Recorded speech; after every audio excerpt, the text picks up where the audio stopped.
for a reason.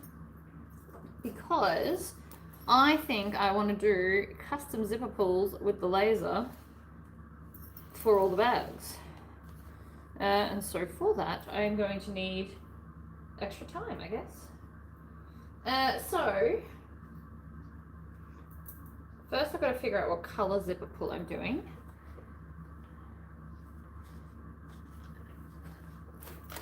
So I'm going to start with Harry Potter, because how fun is that? This was a fat quarter that I got both the pieces out of, and then I've used my machine to quilt them, because how amazing is that?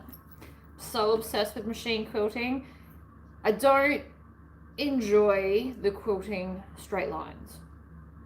I do when it's on vinyl and I'm doing it as a very distinctive moment. Hello, Amber. But for things like this, the embroidery machine is just so much better to do it with. So I'm gonna turn off. I've got this really fun headband that plays music, but the sound quality is not brilliant, so I'm taking it off. Such is life. So what I want to do is I've got zipper pulls. Now the rose gold ones won't laser engrave. For anyone that needs to know that, I don't know why. I assume it's just my luck, I guess. Maybe if you had a more powerful laser, you could like really etch into the rose gold. But that is not going to deter me. I'm still going to use them up because otherwise it's wasteful. But I thought maybe for the candy looking ones, we could do these zippers on just like a solid color zipper teeth. Anyway, so back to the Harry Potter. We're going to check my stash to see if I have any Harry Potter zipper pulls. You'd be surprised at what I do have. So I'm surprised at what I do have. So I'm just going to check and see if any of these are useful to my pile. So in here I've got like an astrology one, some lollies or candy, skulls with roses, I've got a Chucky, I've got some bugs, I've got... Actually, I think that's about it. There's only 10, so it shouldn't take too long. I've got a llama zipper pull, which doesn't help us at all, but it is really cool. I've got some dolphins, and I've got some flowers, and a very cool mushroom with enamel in it. I love it when they're coloured in. They do cost more, but they're so pretty.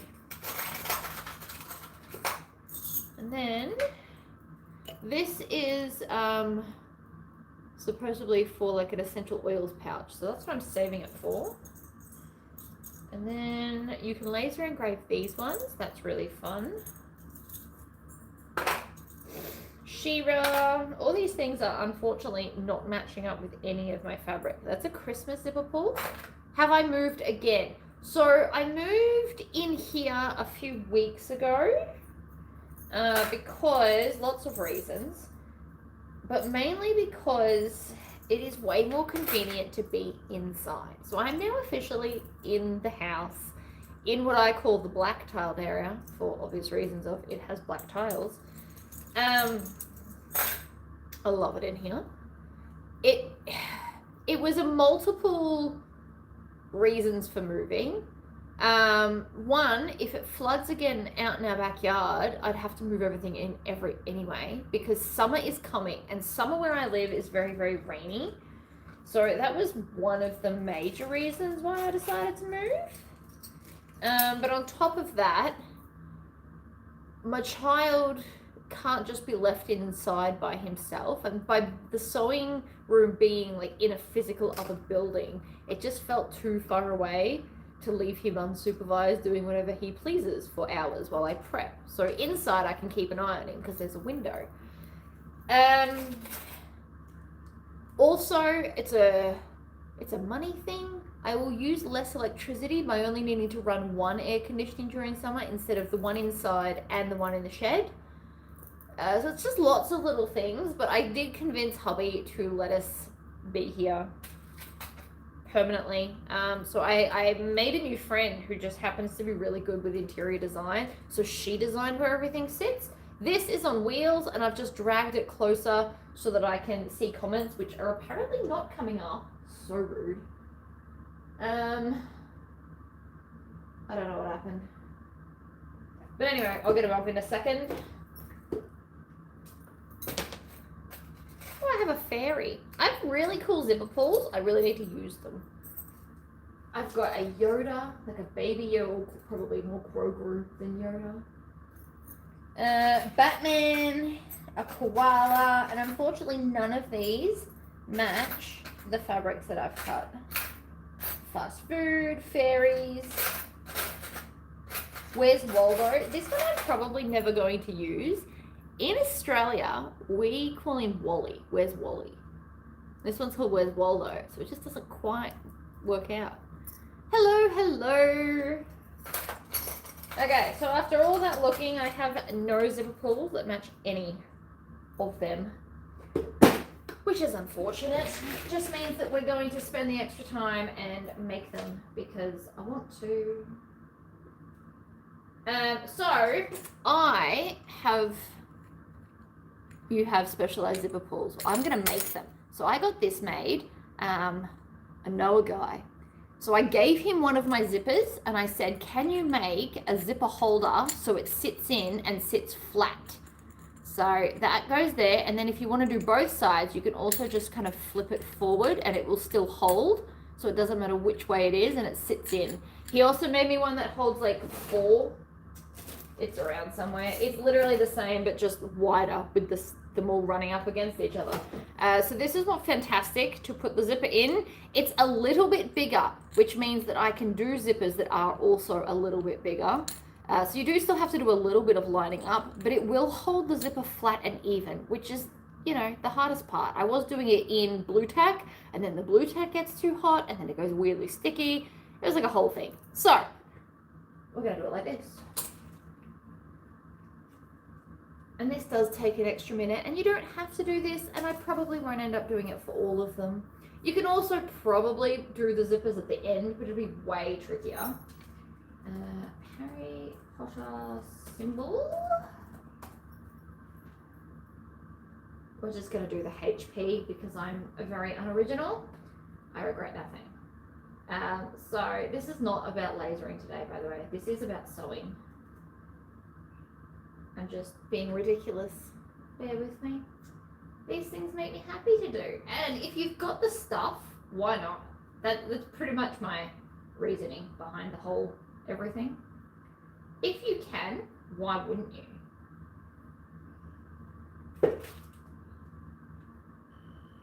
Too big. Sometimes it's easier to just move the zipper pull around, honestly. We're going to pick, for anyone that has a laser, I picked my fancy jewelry setting, which is 100% power, 5 millimeters per second, and 1 pass. It's slow, but it gets like a good amount of gloriousness, I guess. Right, so with that being said, let's move them out of the way. And we can start. So all of my pouches are going to have waterproof canvas in them. I went through my giant stash and I'm using up all of the bits. My hubby had 2 competitions a week apart. In the first comp he came 3rd, so Static Monsters World event he came 3rd, so he's 3rd strongest in that one. And then for the Australia, the world's strongest natural man, so that's where they get all the drug tests and stuff, he came 7th. So he is 7th strongest, no 10th. 10th strongest in the world. That is still epic. The stuff they lift is insane. He took a 150 kilo log thing and then put it up with his arms straight over his head. It's insane. Do I want to use, I think I'll use brown thread.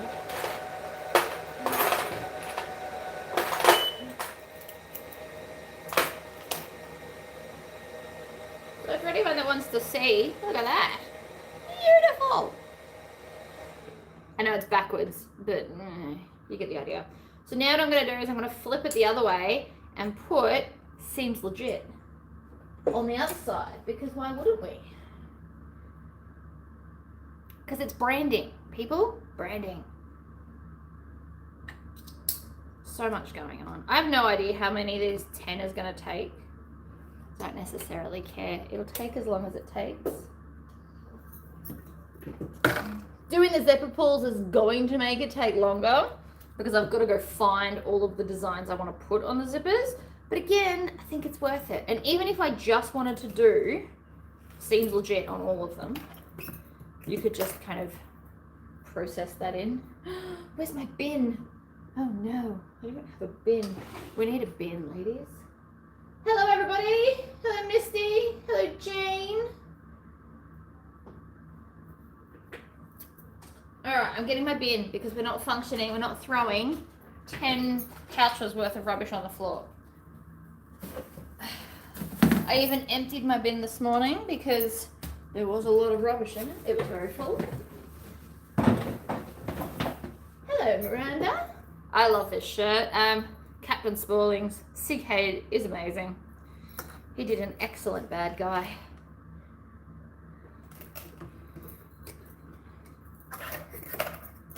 He was actually apparently very, very sick for the last movie, and he did it anyway.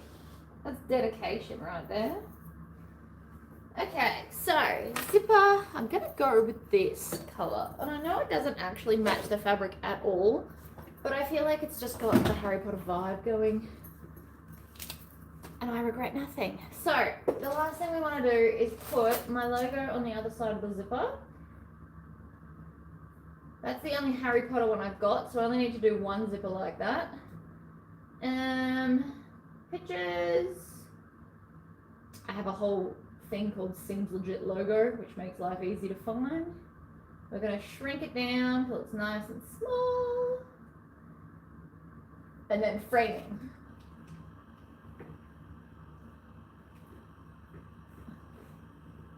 Oh, I got it perfect the first time. Love it when that happens.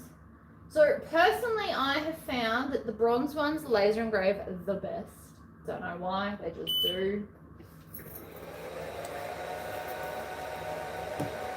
And these have a top and a bottom. So the actual original pattern says to do the outside as one continuous piece. You can't make me, so I'm not going to. I do them as two pieces so that all fabric is directional. I also cut myself an MDF template with my big laser to make it super quick to cut them all out.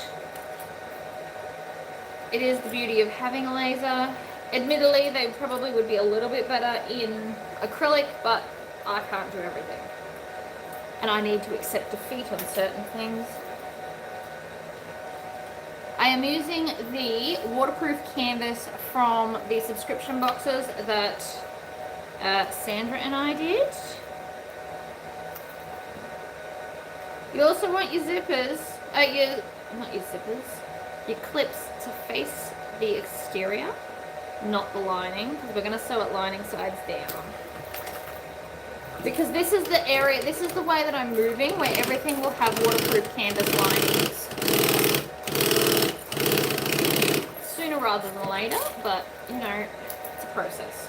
And I figure why not start with these?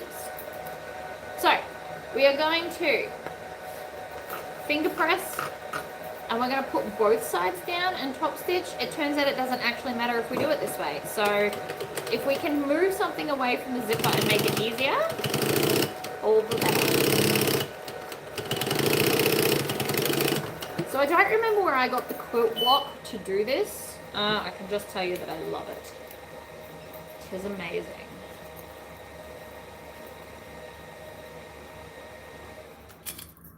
Probably don't need that many clips either. I'm a very capable human. I'll just put less clips. Don't be afraid to not use as many clips as you think. But that's what the quilting looks like. Look at it, it's amazing. So it doesn't do the end tabs, but they go to the side anyway, so it doesn't matter. Genuinely, does not matter. I like to do the two ends first when I add them to the clips. And then we just add the rest in later. Like that. And for those that are interested, there is the seams legit on the other side of the zipper pull. So one side says Harry Potter and one side says me.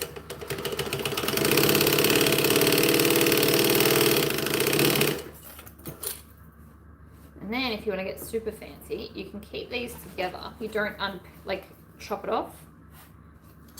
And then we'll just stitch. Still back stitch though.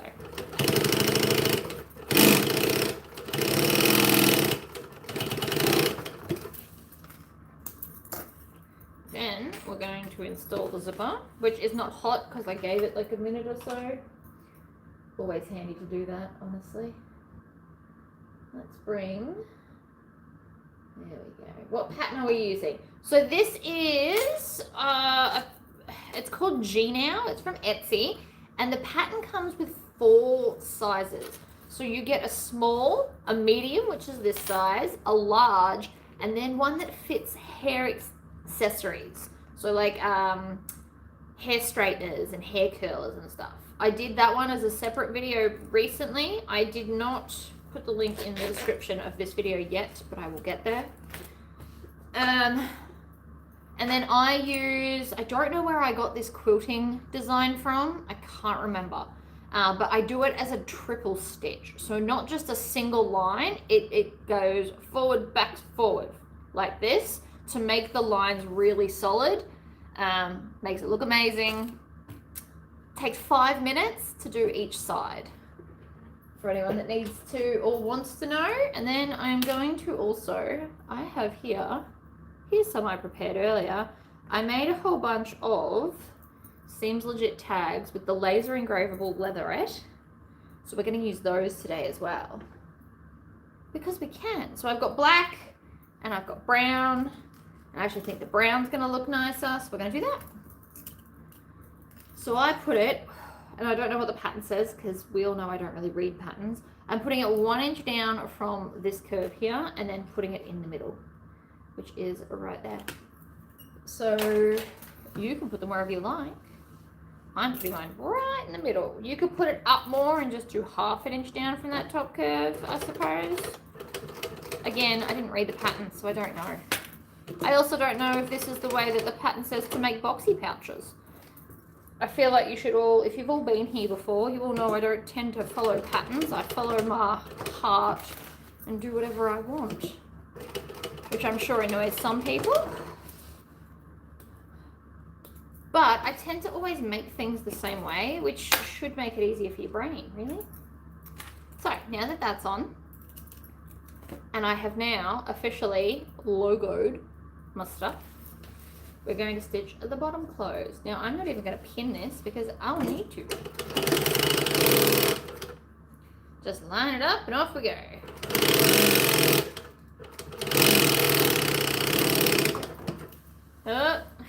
Or not, because the bobbin's not working. Like, there's no way I should be out. So my plan was I would like to have 20 of these to take to the market. And the reason so many is because a lot of them are double ups. And not everybody's going to like what I've picked as far as options. And I know that. I would like to get some more kind of horror-y ones going.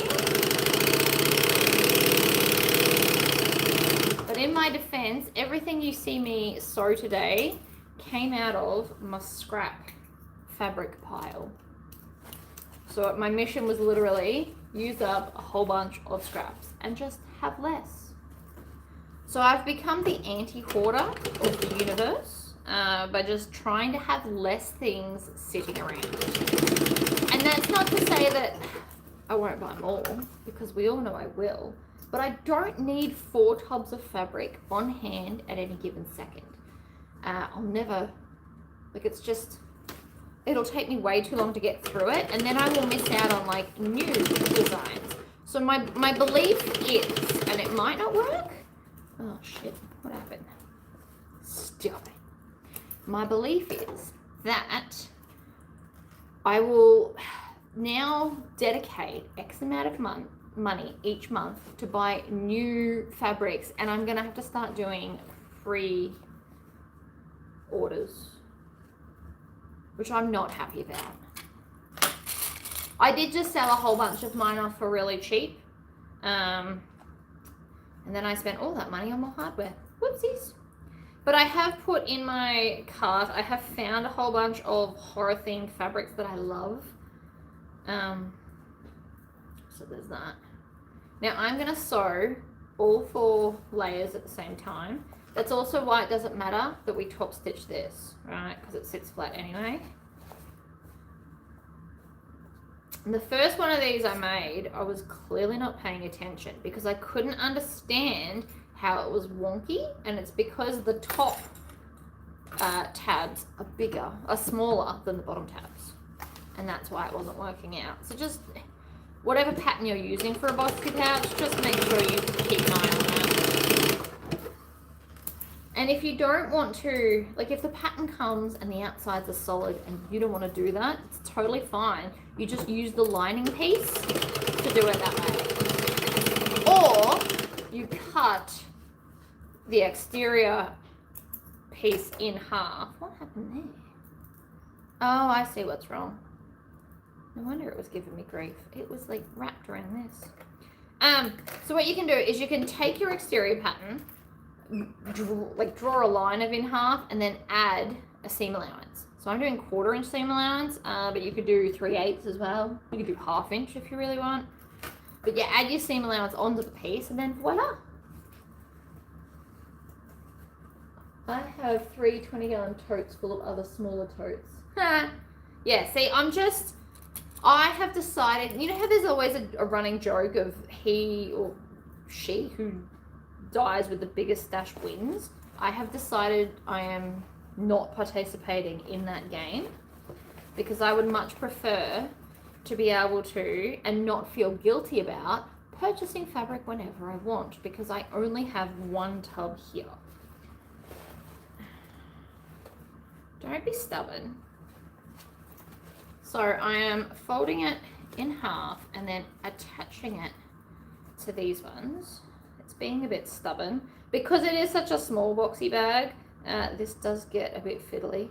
But I'm going to sew all the layers at the same time because I can, basically. Alright, line it all up. Easy does it. And I like doing it this way because A, it's quicker than sewing 8. You only have to sew the 4 corners instead of 8, but also it's going to hold the lining nice and firm on the inside. You can sew them all 8 separately if you want to. I just feel like it takes longer and it's not necessarily worth it. But I'm not the boss of you. You do them however you want. This is how I'm going to do them and can hopefully get them done pretty quick. So today my mission is to get this done, and then after I've done this, I need to go to Spotlight and get a new rotary cutter blade, and then I'm coming home and I'm going to cut out 4 Empress totes. Empress is my most popular bag that I sell at the market, and so I want to have 4 gothic-y ones. None of these are two-tone. These are all just solid. I have a boxy pattern. Well, it's kind of a boxy pouch pattern. It's called Kidna. It's bigger than this. And it's got a vinyl base. And it's got like a fancy little accent on the side.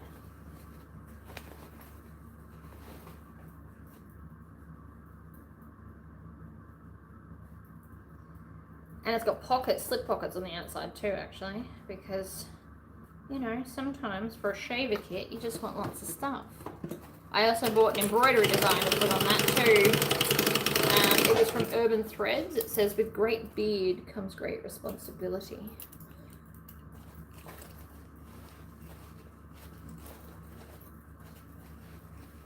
But no, so I have sold off all of the fabric that no longer fits the markets I'm doing, because I had a lot of licensed stuff that I haven't used and I probably won't use, and I couldn't think of anything to make.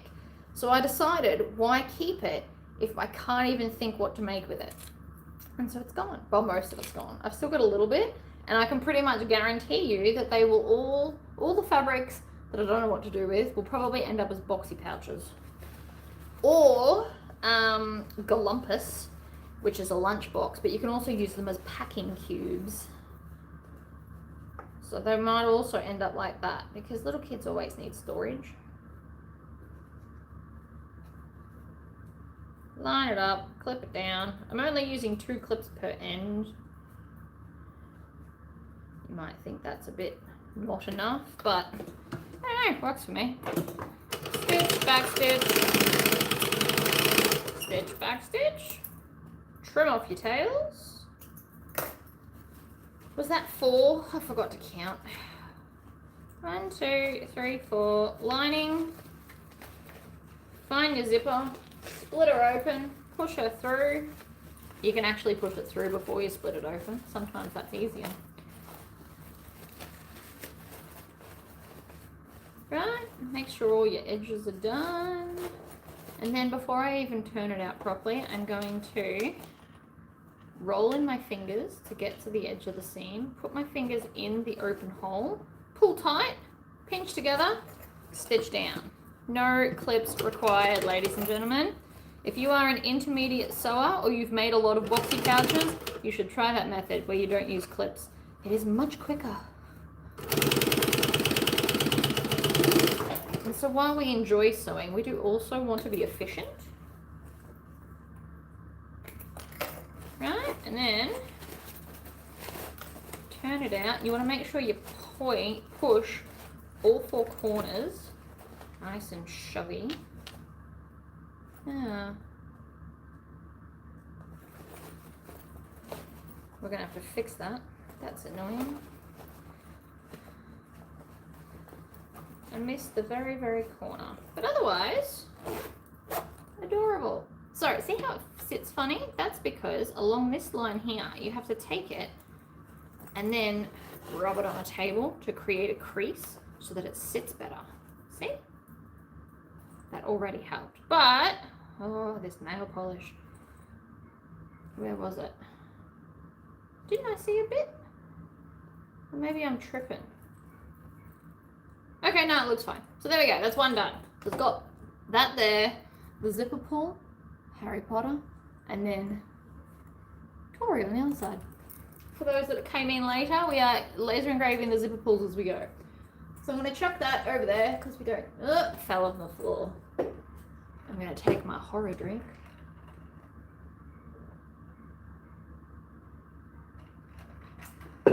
Then we have to pick another colour. So these are fun astrology ones. So I've done one with a silver lining, which is my normal lightweight waterproof. And then I thought I'd try one in that thicker stuff with the rubber backing, because again, I had just enough to make one of these. So I eliminated 8 pieces of scrap waterproof canvas from my tub by making the linings out of this. I feel really good about that.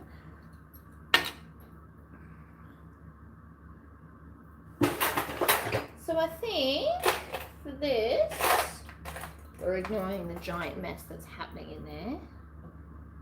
Even though the linings are different colors, I'm going to sew them all with the silver, and then I'll just stitch this one closed with the other color, because we can do that.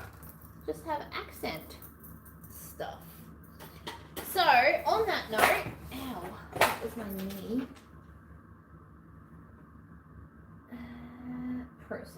So we're going to grab the zipper. I think silver, since I'm doing silver everything else, we need silver teeth, or maybe gold. Okay, so we're going to do gold teeth. I already lied. I've got this. They're actually technically different greens, believe it or not. So we're going to do 2 of those with gold. So we're going to use gold zipper pulls. And I'm going to put my logo, because I can't think of anything cool to put on these ones. So we're just going to go basic, because basic is fine. Nothing wrong with basic. Don't let anybody tell you otherwise. Sometimes it's okay to just do something simple. So we're going to do that while I set up the next colour. So I'm going to put my logo on both sides of the zipper pull.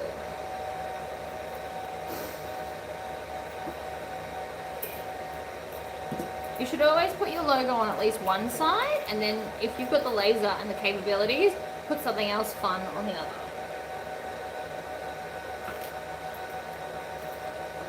You could also, these are what I call smooth criminal zipper pulls, they're the smooth ones. But if you use the chunkies where it's got the little hole, you could also add like a little tassel or a dangle. Hello, Pauline from Scotland. So I mean, there's a ton of options of what you could do. I'm just picking one option. It's also quicker for me to just put my logo on one side.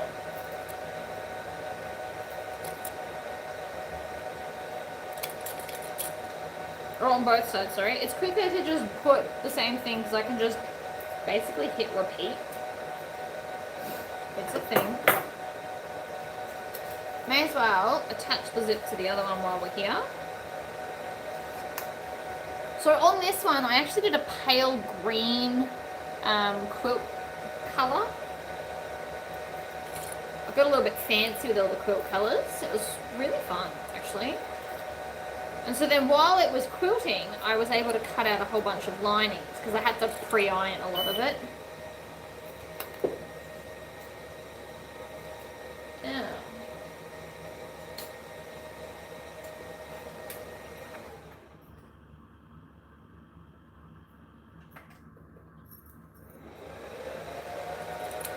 We're getting there. Alright. Wrap this back up. Put my rubber band on just so it doesn't come undone. Never has to be very tight for that. And then, I mean, they're all the same, so. One's going to have waterproof canvas in the silver, and then one is going to have waterproof canvas in... This is also a bit of a test. I could have absolutely made all of these on the green machine, but I couldn't be bothered converting it back over because it's currently set up for clothing.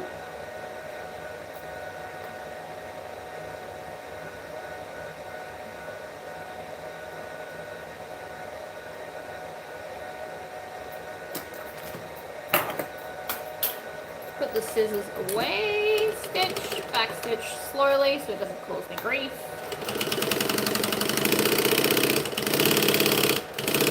So the main reason you want to stitch this top side up is because then you can leave it connected, pull both pieces back, and then top stitch without removing it, which means less tails to deal with.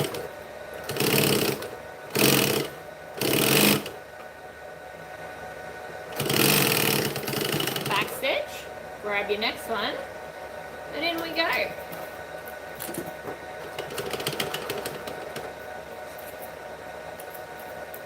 Cut that one off so it's not kind of a weight in your way. I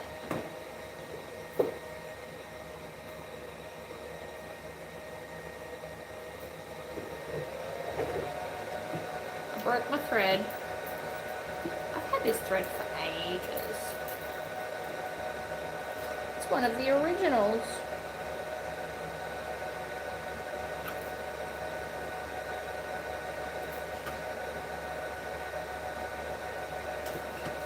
Alright, back to the start. It was my back stitching that did it. It's always my back stitching.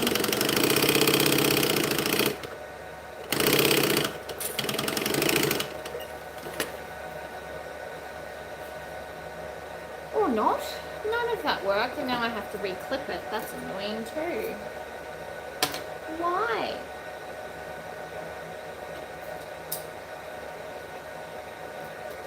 I don't know what its issue is. One full rotation will pull up your bobbin thread at least.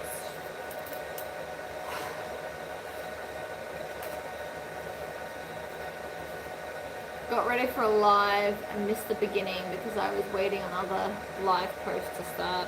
Well, I'm going to be here for a while, so I've plugged everything in so nothing runs out of battery today. I would like to get all 10 of these made. It is the plan. And I've done 1 of 10, so you haven't missed much, I promise.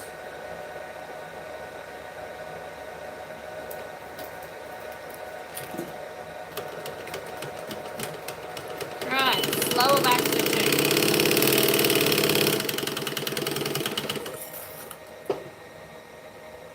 Why aren't you working? I'm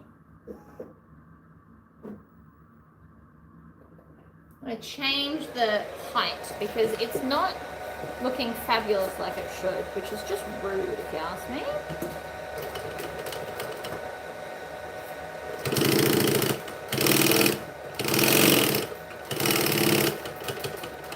Backstitch slowly because I'm not dealing with that again.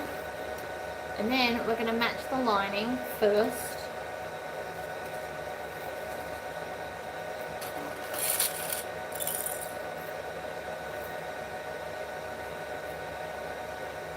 I'm trying to decide if I want to live in the world of thicker lining or thinner lining, and this, what I'm doing now, is going to help determine that problem.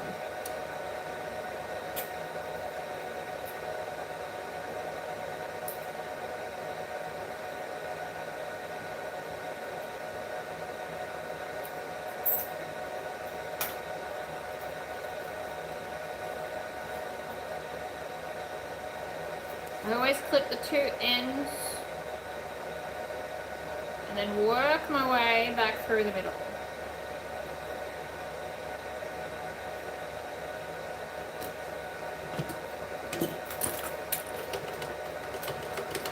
Slow back stitching so it doesn't give me grief. Check on it to make sure it's not giving me more grief. I see stitches. It's a good sign.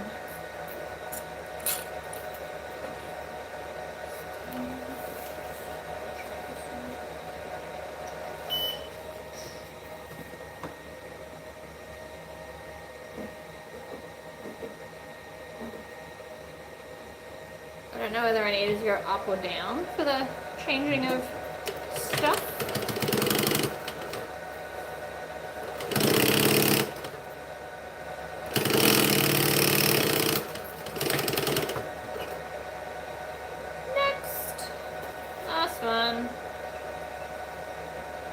I'm cutting off the extra foam so it's out of the way.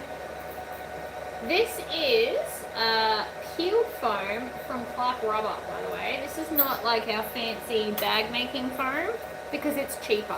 It's $9.95 a meter, and it gives enough heft. I don't know what word we want to use, but it's enough for little boxy pouches like this. Bigger ones you might want to use, if you still want it to be firm and solid, you probably want to use the popper bag foam. But so far, this is working out pretty well for these. So it also makes them cheaper to make because we're using cheaper materials without necessarily compromising on quality. I would never make a handbag with these. I don't think it's firm enough. I mean, and if you did want it firmer, you could interface your fabric before you attach it to the foam. There you go, headliner foam. That's probably what this is. It's called peeled foam. 6 mil peeled foam from Clark Rubber.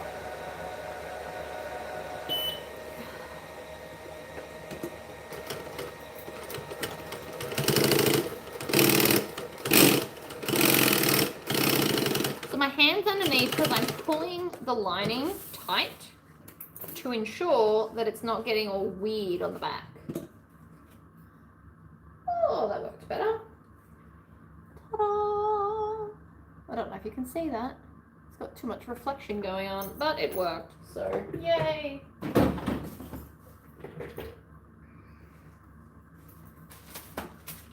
might just do it on one side. You don't have to do it on two. You can literally do whatever you want. I am in fact not the boss of how you do stuff. Like at all. So now that I've got one zipper pull, I can put this one on. And then we'll attach a tag that says seems legit. So I made the tags on the other laser because it's bigger and it's easier, and it's also ported out the window so I didn't have to smell the smoke. All these things matter.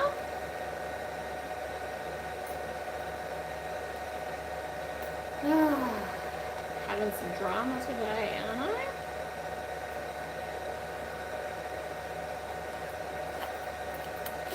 Done.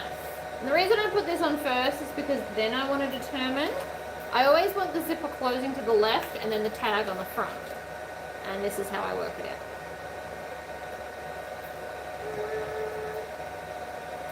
Do I want a brown one or a black one?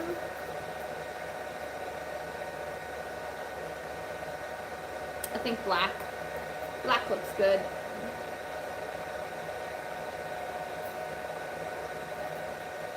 So in the middle, down she pops. You can add a little bit of double-sided tape to the back of it if you need to. We also do not want to stitch our lining.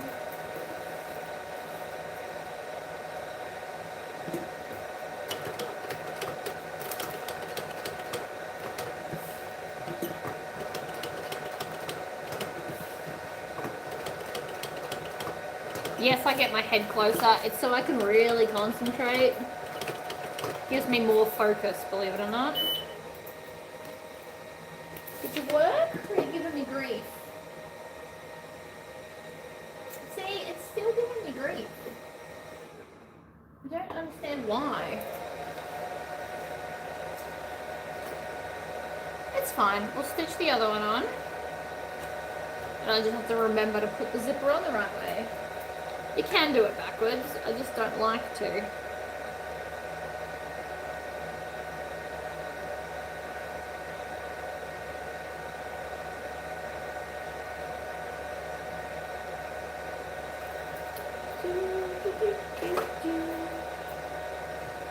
Alright, under we go. Stitch, back stitch.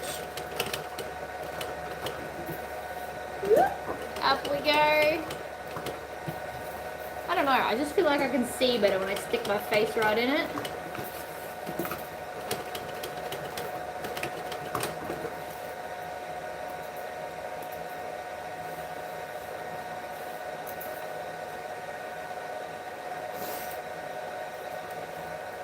Alright, well I can't do that one until I have that, so let's just move on to this one.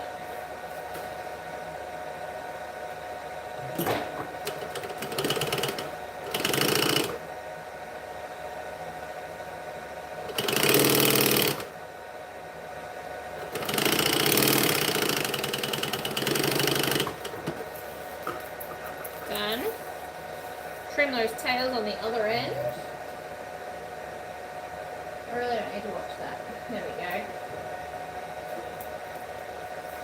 I really like this foam for these bags. I also use them in the bridal bags I've been making, of which I have a bunch to do, but they are next week's problem because this Sunday I have a market. Are we happy? We're happy. Much better. Alright. So if that's the front, it's got to go on this end. Crack the zip. No! Idiot. See that? That was stupidity on my behalf. Oh well.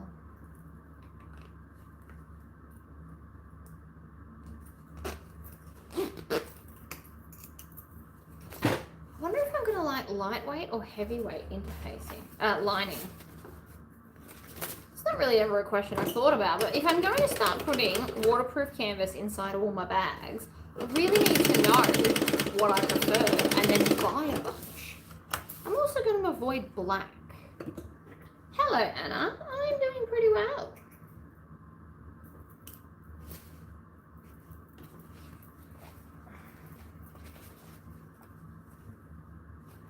Okay, it's going to annoy me. Remember how I cracked the zip?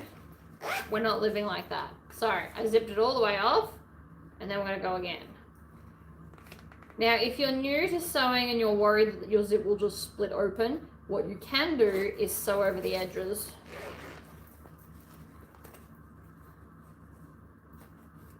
Alright, line the teeth up in the middle like so. Bring this one down, add it to the sandwich we're making. An end cap sandwich. I've also made it so only subscribers can send a message. So if you can't send a message, it's because you haven't subscribed. This is not a ploy to get more subscriptions, but it's more to stop those weird people that come up and start asking me silly questions or are like trying to, you know, fill this with porn things. It's basically to stop that. Yeah, I don't love black linings because it's too hard to see. So I'm thinking that maybe charcoal will be my new black so that you can see. I personally like a nice bright lining, but each to their own. I also feel like I'm going to go to put a lot of red because red is perfect for horror. And if I could find this waterproof canvas with blood spatter printed on it, oh my god, my life would be complete. Oh, you should absolutely bust out your new machine. New machines are the best.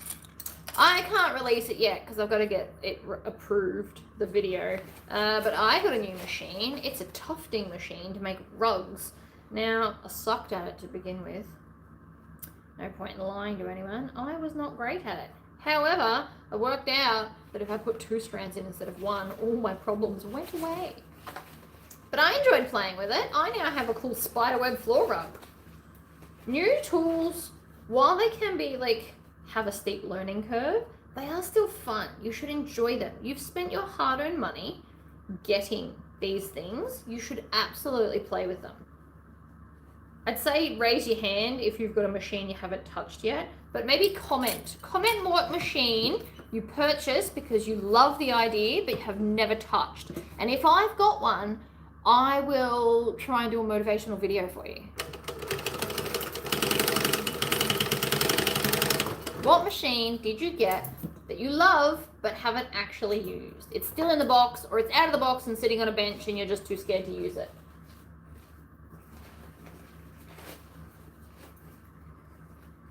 Everybody loves a good tote. The Empress bag. My Empress tote is essentially it's a tote bag. It's just a fancy tote bag. It's probably why it's so popular.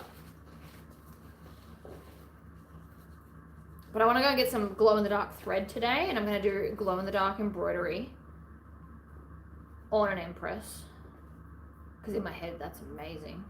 And who doesn't love glow-in-the-dark? Like, we're all just big kids here. What? Stop that.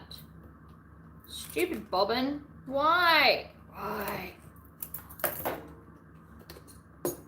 Ah, it's because it's empty. Okay, that's less bad. I thought it was just being a jerk. Less bad when it's empty.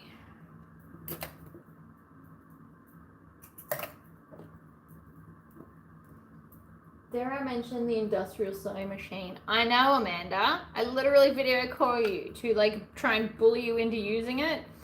I can only do so much from here.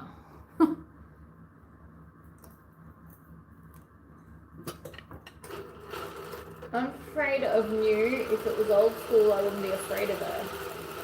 I mean, the buttons are good. Buttons are supposed to help make everything easier. Hold on one sec.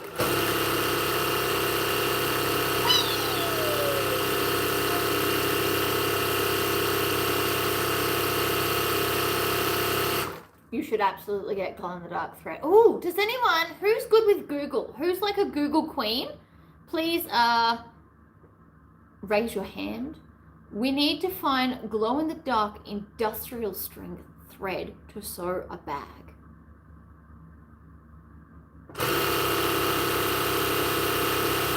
someone has to make it. In the same way that they made rainbow thread, someone has to make industrial size, so M40 or Tech 70 thread that glows in the dark. I also challenge you, if it helps, challenge you to find some and then send me a link and I'm going to buy it and I will test it out for us. I really want it. All these goth, but I don't care what color it starts. It doesn't have to be white. It could be hot pink and then glows in the dark. I don't care. Glow in the dark thread. One full bobbin, which is probably going to be problematic in itself. I think I've got white glow in the dark thread, but I do know that it now comes in colors. So you can get pink, green, blue, probably orange. So I would like to go to the shop. I'll go there first, and with any luck, they've got the rotary cutter blade I need, and then I don't have to drive all the way to Spotlight. Ooh, or maybe even the olive. Is it called the olive branch? Olive garden? I don't know, something. It's the Janome shop. They might have one too. Because I am not cutting around templates with a blunt blade. I tried it yesterday. A, it just stopped cutting. And B, it's dangerous. Blunt blades are very dangerous because you've got to put more and more pressure, and if you slip, you're going to hurt yourself so much more. Please love me. So we're not going to back stitch. We're going to do 3 stitches and then go back to the start and then stitch again. It is how upholstery people do back stitching. I didn't make the rules, they just exist.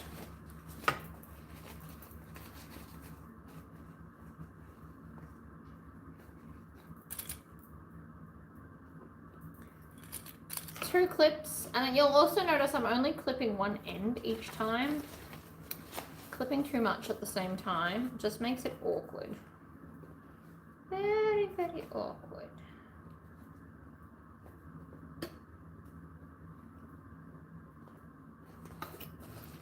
Right, under we go. Stitch, slowly back stitch so that we don't break our thread for like the gazillionth time. But no, also the other reason, another reason why I've moved inside is I get more embroidery done now, because sometimes you have to like walk away for 5 minutes and then come back. Yesterday it took me all day to do a 73-minute design because I stopped midway to do cooking. But it was still convenient to be able to just be like, ooh, it's in the oven, pop over, change the color thread. Whereas outside it's a whole different ballgame. Close-up is key, pretty much. So that's why I'm now inside. And this is on wheels, so I can drag it closer so I can see everyone's comments. And try and keep up with the conversation a bit better, as opposed to just ramble to myself, which I'm doing anyway. I'm fully aware I'm doing it.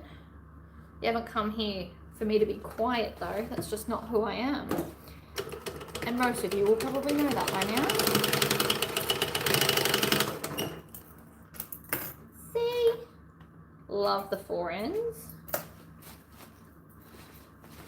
Is that all of them? I keep forgetting to count. Usually, when I'm not live, I count.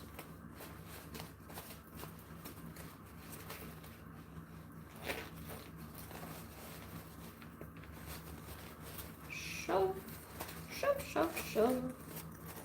Hiya! Oh, it's gonna be pretty. So for anyone that's wondering, in Australia, I'm selling these for $25. Me and my friend did some calculations, and we think they cost about $12 to make if you're not, like, obviously I'm using scraps, but if I was to go to the shop and buy a meter of fabric and then turn all of that into these pouches with the zipper, although I think I overestimated the zipper, but we said about $12.50 or thereabouts with how much everything costs. So I basically like to at least double my money. I know some people would put more. They're also a little pouch and they're fairly quick. So that's what I've decided on. Now different people sell them for different prices. I know some people sell them at like 30, 35, 40, whatever suits you. But I've decided on 25. Okay, so see, again, it's not going to sit flat, but what we're going to do is we're going to pinch corner to corner like that, pull tight, rub it on the edge, same at the bottom, get to the corners, pull tight, rub it on the edge. It's like Tory squishing, but straight lines. So this is the medium size boxy pouch from Genow, Genow on Etsy. Okay, so now that I've done that, we're a bit better. There we go. Next. Oh, that one fell on the floor too. It was on there and then it just nosedived. What do you do? So this one is with a thicker waterproof lining. This is the one that's rubber backed. I think this one's like a 400 or 500 denier. I don't really remember. I didn't buy this. It was sent to me. Pretty sure Sandra sent it actually.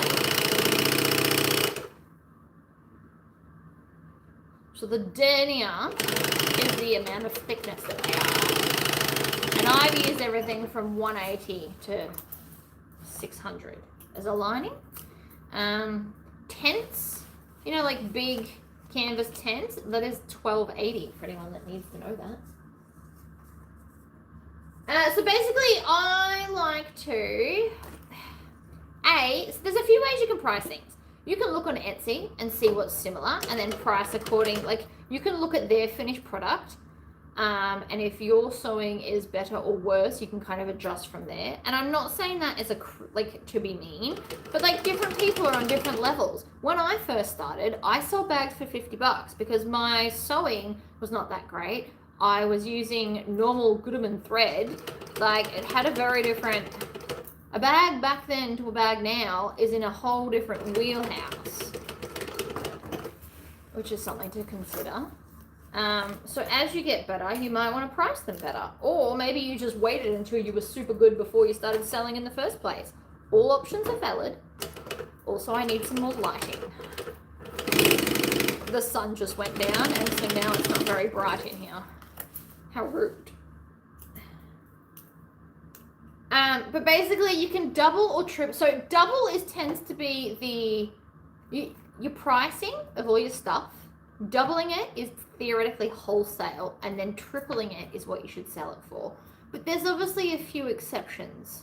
These things, I don't think they'd sell for they might sell for $36, but I personally would prefer to sell 20 at $25 than 6 at $35 because they don't take much. I'm only making them out of scrap. I'm not cutting into any new pieces of fabric.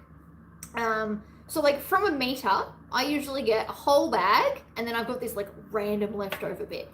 These are perfect for that leftover bit. So I'm, instead of hoarding the little bits and going, what do I do?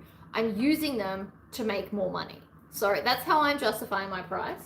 But you do whatever you want. I need to turn the light on. Hold on a sec. And the air conditioning. It's getting hot in here. Right, lights.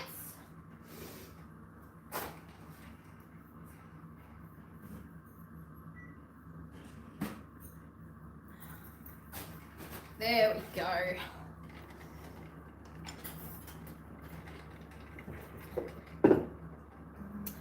So a really good way to work out pricing is figure out the meter. So I also based this on all fabric costing $36 a meter, which is obviously not true, but that's how I based my pricing because pretty much all pre-order fabric in Australia, like Australian dollars, is about $36 a meter. So you need to be realistic. Some of these, this one I'm pretty sure only cost me $8 a meter because it was on sale when I got it. So obviously this particular pouch costs less, but you don't want to fall into the trap. Like you want to base it on the average price of fabric, and the average price of fabric for like a pre-order is $36. So that's where I base my pricing off. If you don't ever use that much, you can, ooh, dreamy bag, have glow-in-the-dark thread. Ah, see, I knew someone would have it. Guess what I'm buying?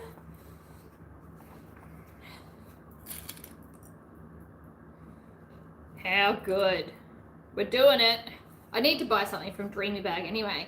You can get the equivalent of these as flat things for your cam press. It's 30 WT. I don't know what that means. As in, like, I don't know what 30 is, but that's all right. I'll go look at it after I've done this.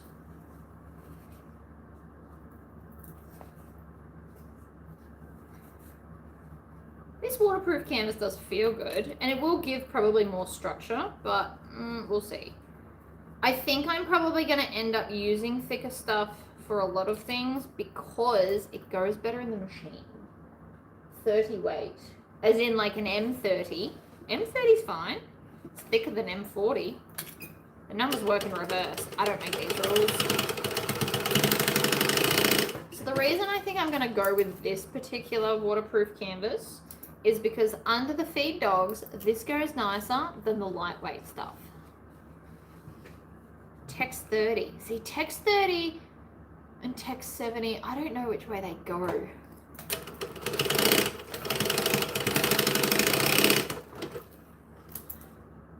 Why couldn't they just have one number universally? Honestly.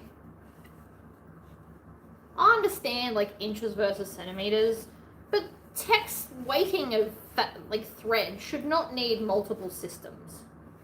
I know I'm ranting. I'm still right. Tex 30 is lightweight. Okay, well that's no good to us. We want something fabulous. I mean, it'd probably be fine for these, but this is not where I want to use it. I want to use it on like an Empress tote. And I just assume that everyone goes and collects rocks out walking with their bags. It's a very good way to live, by the way. You should try it, because on that assumption, then everybody needs very strong soaring bags. So if it can handle walking around collecting rocks, it can handle anything. Light industrial. Damn it! That's all right. We'll find some. We'll just have to keep looking because that's not what we need. We need an M40 or Tex 70. Or a Tex 45 at least. Because I have some Tex 45. This here purple is from, this is Tex 45, which is M60. The numbers work in reverse as well. Hurts my brain so much.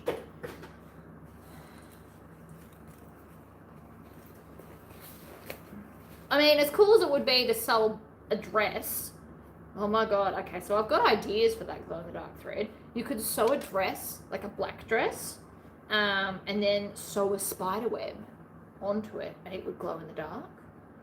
And you could do it, like, huge. You just sew it on, as opposed to an embroidery machine. So many cool things you could do with it, but that's not why I want it, so that's not what we're doing. I'm getting sidetracked by myself.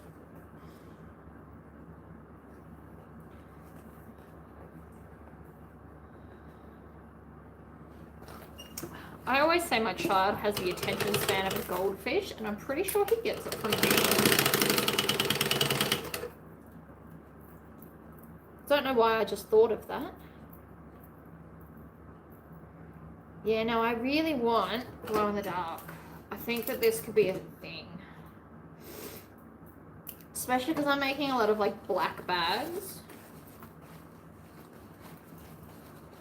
Okay, so as much as I was like, oh yes, this thicker waterproof canvas, it's also way harder to maneuver to sew the ends. So the lightweight one is much easier to do this part. We'll see what it looks like at the end. I like testing theories. I also like doing it live. You can get real-time answers, I guess. So I am thinking for the boxy pouches, my lightweight stuff is probably better than this. But for a bigger bag, like an Empress, this waterproof canvas is probably nicer to sit in there.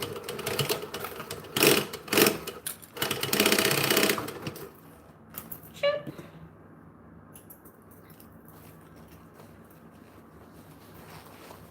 enjoy watching how quickly you make these pouches, but I should really get some sleep. Yeah, no, I understand these things. The video will be up later if you wanted to come back and have it on. Have you considered doing the embroidery in glow in the dark? I could do that too. Well, that's why I'm going to go buy some embroidery thread today to do embroidery on the bag. But I just thought, like, along a strap, like if I did a vinyl strap and had glow in the dark stitching, it would look epic. I actually made a glow in the dark Harry Potter bag, not with embroidery, with the glow in the dark vinyl from Inklings in the Kraken. And the lady lives in Japan. And apparently every time she goes anywhere, she gets comments about how epic that bag is.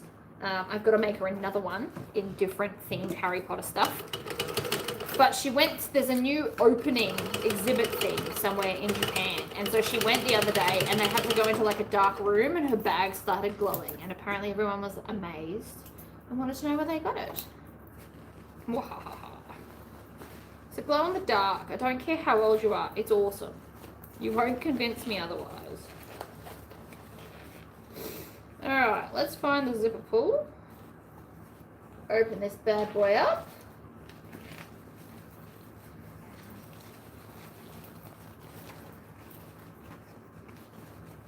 My brain mentally quotes Ace Ventura a lot. I'm not sure if that's concerning.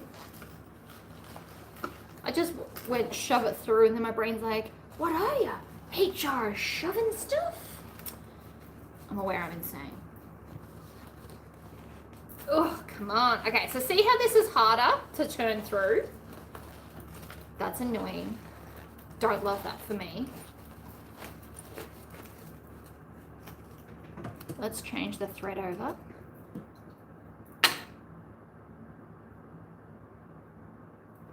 I've got a teal somewhere.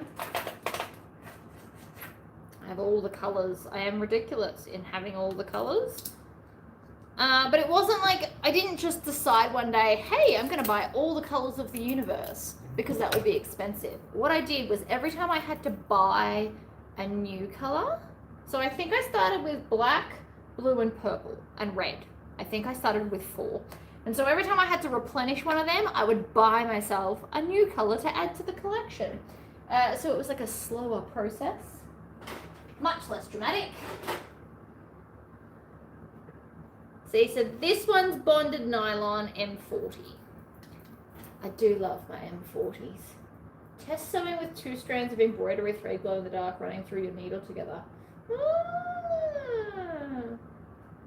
You would have to drive slow. And therein lies all of my problems. Does it not? I understand what you're saying, and I might be able to force myself to do it maybe once, but not on the regular. I am who I am. As sad as that sentence is, and as you know, as much as I should have enough self-control to be able to sew slowly, I don't really. And I'm realistic in that. Alright, so see this? It does sit nicer, but it's more painful to work with. So I don't really know what you would want to take from that. You get options, I guess.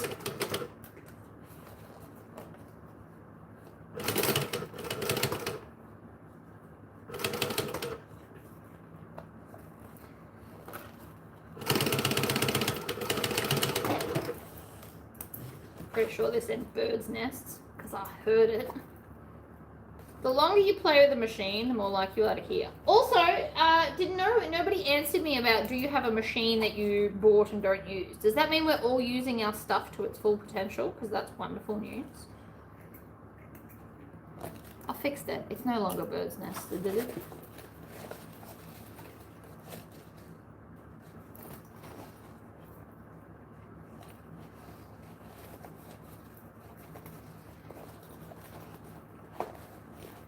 Okay, so let me get the other one so we can compare, because I'm sure, you know, if we're going to do a test, we should compare them.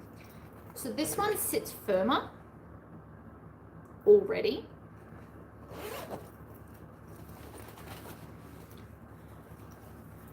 But I'm not sure it matters for the inside, right? They both look about the same.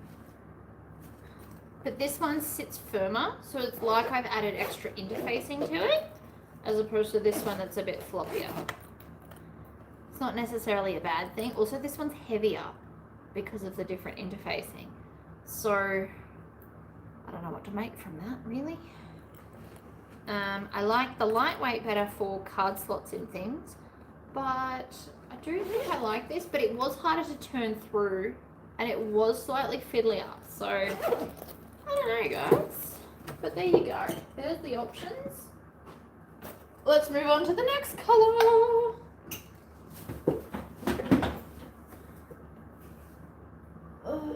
Metla, wonderful. Madeira all seem to do glow in the dark. Not sure for bag, but definitely embroidery. A vintage singer. Ooh. Did you get it just to look at though, or do you actually want to use it? Because it's fine either way.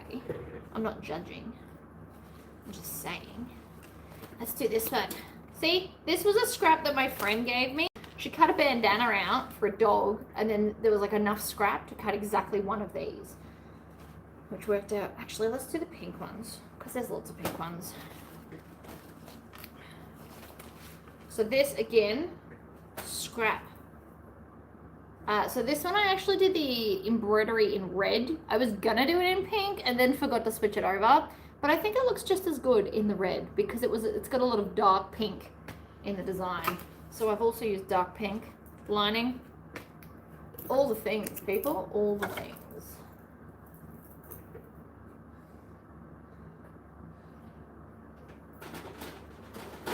I do have a hot pink.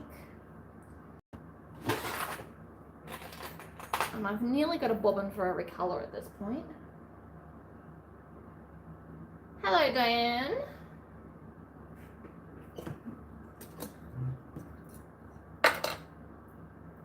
I would very much like to go get Glow in the Dark thread though. Someone's got to make it. Because somebody other than me would have already had this thought. I'm not the first one to think things, right?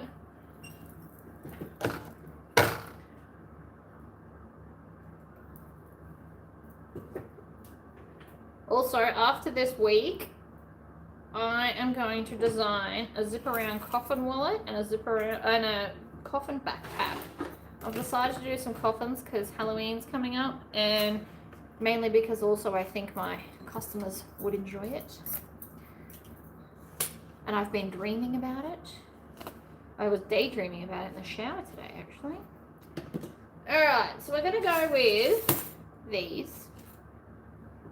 Was the licorice all sorts one part of your de-stash sale? No, this was like a really small piece. This was in my not on the board pieces.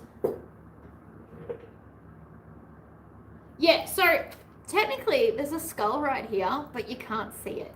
I probably should have done it in white and did white skulls. I did dark green, and I can see them sitting here and they're very subtle. Probably should have done them bolder. Next time I have to paint it, like once all this wears off, because we all know it will, I will make them bolder. I promise.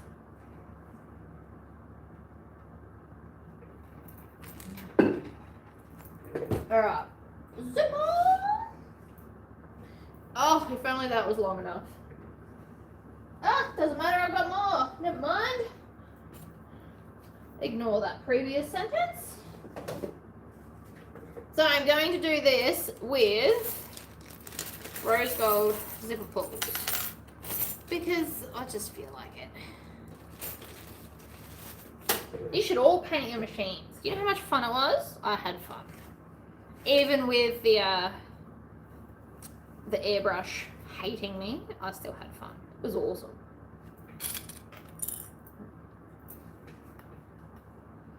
Try not to stretch your zip when you place it down, because it does have a bit of I can kind of stretch it. You don't want to do that.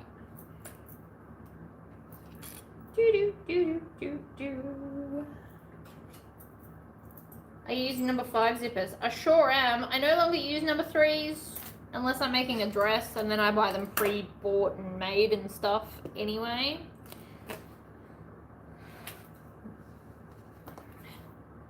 I did used to do like 3s on the inside for the Tory pocket and then 5s everywhere else, but You don't need to. I mean, you absolutely can, and there's nothing wrong with that if that's what you want to do. But it does mean that you need twice as much stuff.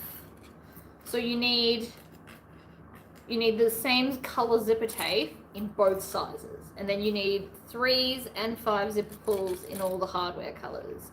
And that's just more than my life needs, to be honest. 5s work just as well. And so 5s I shall use. I only use 3s on purse pals. See, which is fair. And if you've got them, by all means go ahead. I don't have them, and I have an insane amount of zipper tape because I used to sell it. I still haven't worked through it all, guys. Still have heaps left. So I am in no hurry to rush off and get more.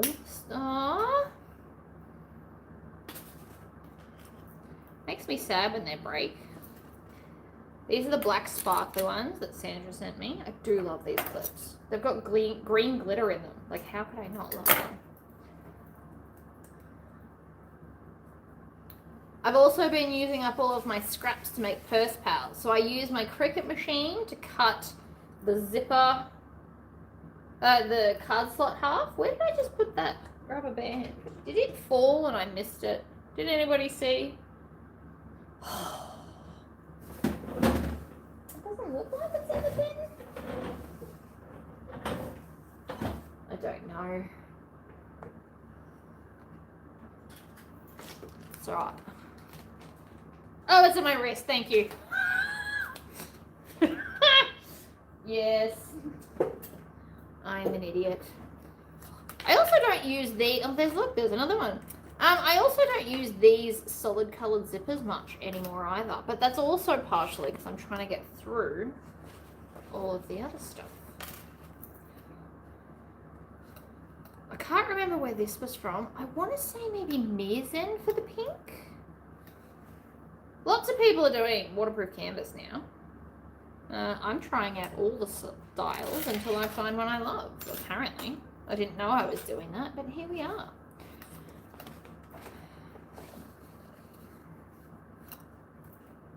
So I got exactly 1 out of the scrap of this as well. Oh, 2, sorry.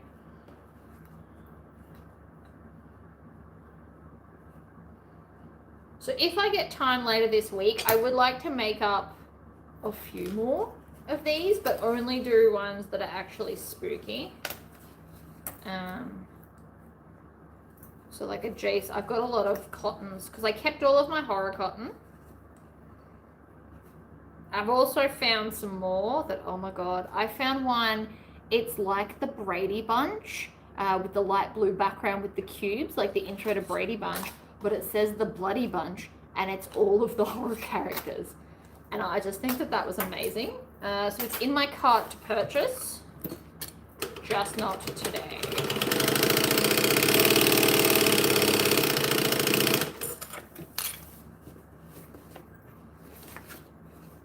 Flip, pull, stitch.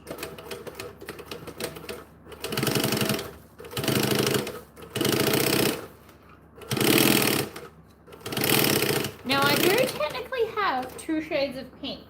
Do I want to, for this one, do I want the bold pink or do I want the pale pink?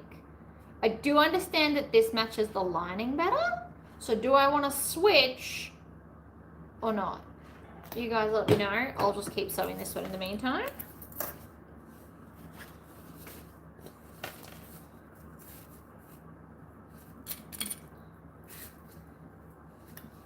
I do like the lightweight waterproof canvas on these. The other thicker stuff was nicer to sew on this machine. But I do really like my lightweight stuff. Have you cut down that cart yet? What cart? What was I cutting? I don't know.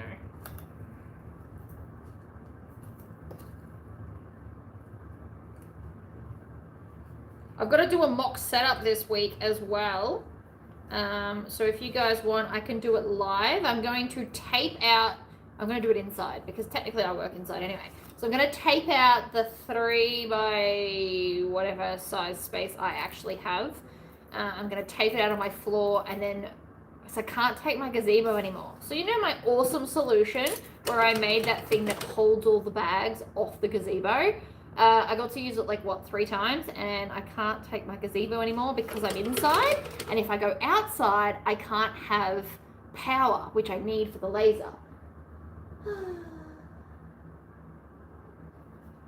I mean, this is my second roll of pink. I use all of the colors except orange. I don't use orange very often, but when I do, it looks epic because it matches perfectly with what I'm doing. Not that that helps anybody, but I'm just, you know, saying.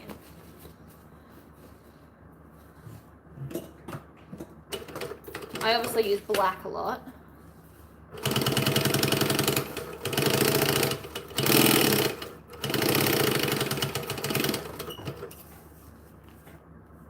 AliExpress that I was showing you.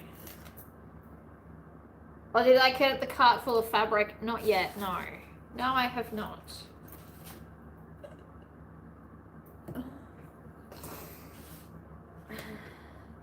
I've got about $200 worth of fabric waiting for me to purchase, but I'm waiting for the last of the money from all of my fabrics over there, because that's going to fund it. Because all the other fabric that I already sold ended up funding a giant restock of all of the hardware that I'm like missing. So I'm like missing one thing in each of the colors, which means I can never just fully make something easily. I have to really think about it, which was annoying. So like I have everything in bronze except strap adjusters. So I had to buy that. And then in something else I had everything except swivel clips. I think that was silver. And then gunmetal, I was missing D-rings. Like it was not working out. So I did a big haul of hardware.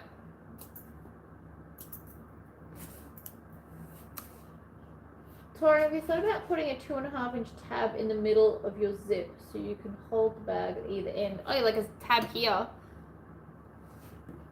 I mean, I could, but I've got none cut. And all of the leftover, like I could cut it out of this, but I threw that out already. And not in this bin, it was the other bin, so I can't even hunt for it. Otherwise I would. Maybe I should do tabs. You know what, I'll make that a priority for not now. Because unfortunately, I don't have any of that. I threw it all in the bin, like this morning. I emptied the bin and off it went. See, that just works. So I will, and I could absolutely do that later.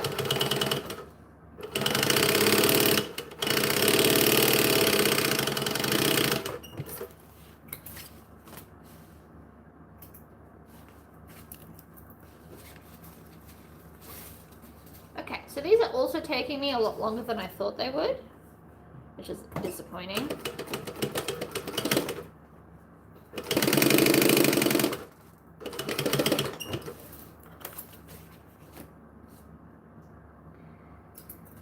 I thought I'd be quicker at these, to be honest. It could be because I'm chatting, and it just could be because they take longer than I anticipated. Don't know. Doing zippers probably didn't help my cause, but it's been like, what, an hour and a half, and I've only made 3. That is not good odds, people.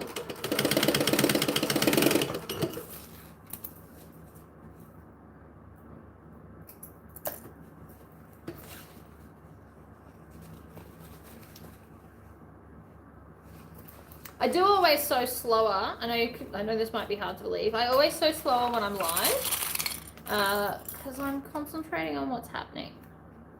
It's not a bad thing. I'm not hanging up. We're here for a while, guys. But it just does also mean that this might take a bit longer than I anticipated. That's all. So this particular fabric is lighter weight than my normal, funnily enough. I've got so many weights going on. I think this one's like 250.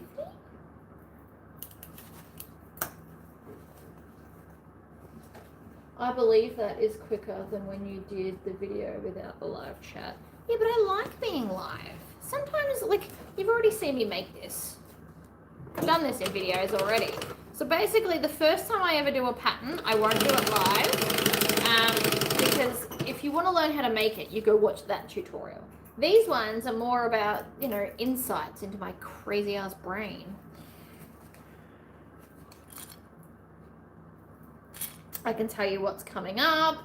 I can tell you what's going on. I can give real-time tricks that I've learned as I make the same thing more and more. Like, would you guys like more lives this week? Because I've got 4 empresses to make. I can do them all live if you'd want. I mean, I've still got to cut them. But like tomorrow I could do an empress live because I've got to make 4. I also have to mop my floors. I didn't get a chance yesterday because I spent all day cooking. And I really do love Empress. It is my favorite bag. That and Vixen. I need to make some Vixens as well. So this week I could also do a live Vixen. They are going to be goth/horror. I'm also probably, I've been thinking and dreaming about all that random extra hardware I purchased. So we're going to put like some stuff. I was also thinking, because my new theme in life is gothic, horror, and fantasy. But when I say fantasy, I mean like these people that are all reading these like romance fantasy books, like that kind of fantasy. So I was thinking I could do, because I'm pretty sure I saw an embroidery design on Etsy, but I could do like a ACOTAR, a Court of Thorns and Roses themed book with the mountains, but instead of embroidering the stars, I've got star rivets.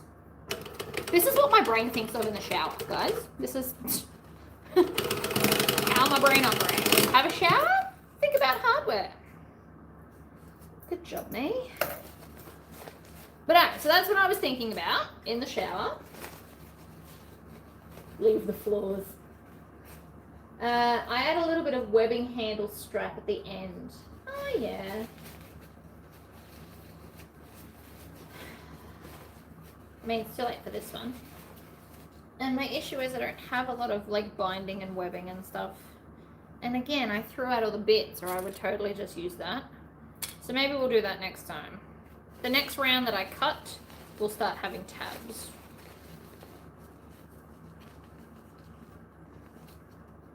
Just treat it like double fold bias binding, really.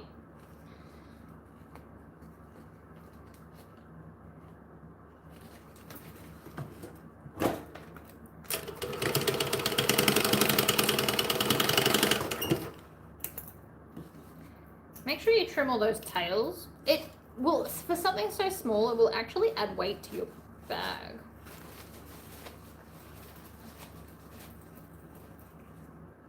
Leave the floors. I know, but they're gross. I have to at least do the kitchen, but I'm going to do them today anyway. And my child wasn't feeling well this morning, which means we're probably not going to go to Ninja Park today. So instead of the time I would spend sitting at Ninja Park, I will do the floors at least in the kitchen, because that'll make me feel better about life. And then tomorrow, if you want, I will do another live at 8:30, same time as always. And we'll be making an Empress or 2, depending on, you know, stuff and things.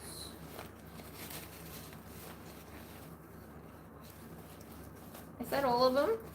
I really need to remember to count. I think it is. It looks like it is. So you can actually turn it inside out without opening your zipper if you can't get to it. For those that don't know how to open a zipper, snips, close them, stuff it in, and then just drag and it will separate your teeth for you. Ta-da!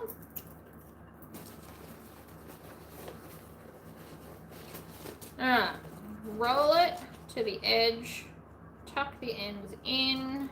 You can hand stitch this if you want to, but to me that's even more time, and for $25, I don't think anybody cares.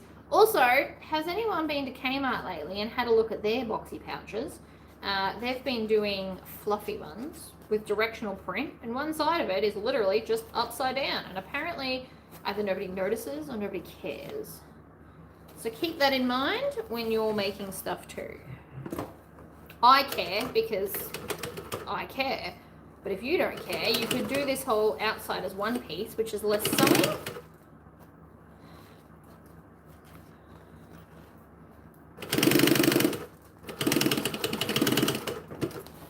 Or just pick non-directional prints and then it wouldn't matter. Also an option.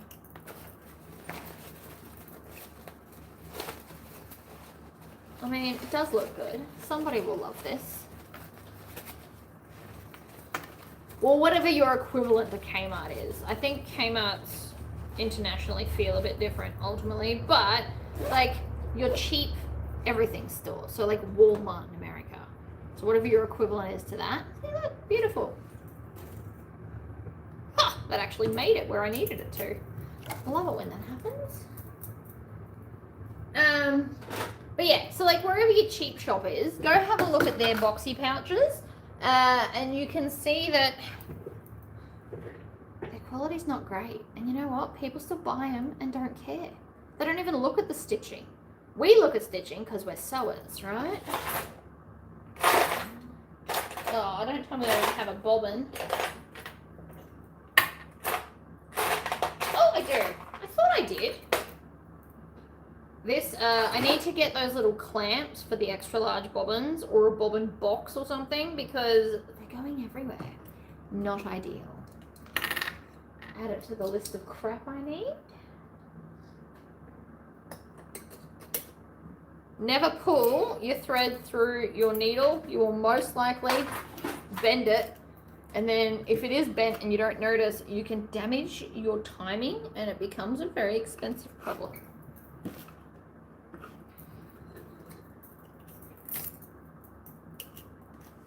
Okay, next.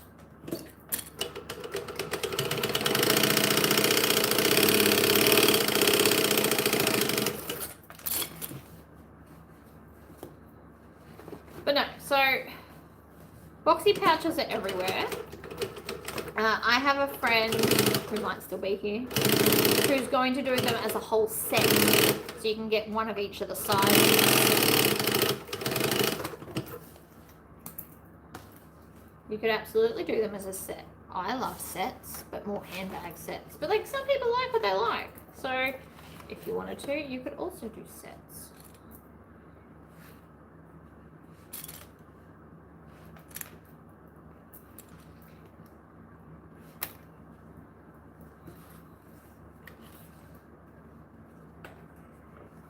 And this fabric I've had for multiple years. It's like a scrap. I'm pretty sure I paid $4 for the scrap because it was in the scrap bin to begin with at Spotlight. And then I used it for something. And then this is the scrap of the scrap. So it's really not actually costing me $12.50 to make these particular ones. So this is mostly all profit. Cost me a little bit of zipper tape, which depending on what zipper you use is how much. I think the average, oh, what? Not again. I think the average for zipper is what, $2.50 a meter? So I am in Townsville, which will be on Brisbane time, which is plus 10 hours from the Greenwich thing, if that helps you at all. I will also go and set up, I am in Queensland, so I run on Brisbane time, because that's what you find when you're looking up your time zones. But what I will do is I will, after I finish this video, because obviously not right now, but after I finish this, I will go and make a like predetermined live thing. Like schedule it for you so you can all set a notification and then it should count down the hours for you. If you're in Sandra's time, it is 6:30 p.m. for Sandra's time. Beyond that, I can't be all that much more helpful, unfortunately. There's limits to my powers. Yeah, so Victoria's going to have daylight savings soon, so they'll be different as well. Daylight savings doesn't work as well in towns in Queensland because we have different sun.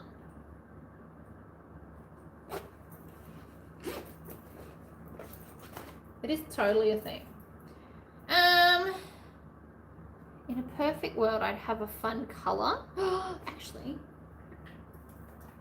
you know what I do have? These bad boys that I laser engraved. Oh, but I haven't, no. Okay, so I don't want to have to hand stitch them, and I haven't drilled out the holes in these to be big enough for rivets yet. So that's out. Damn it! It was such a cool idea, even if it was a fleeting one. That one. It's fine. We're fine.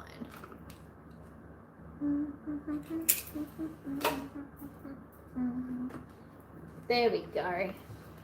Yeah, time zones are a bit tricky, but I will schedule it so that you guys will be able to see. When you click on it, it usually tells you in X amount of hours. So I just can't do it now.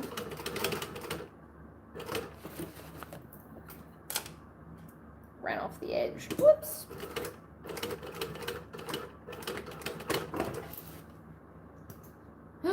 No! No! Why would you do that to me? Damn it.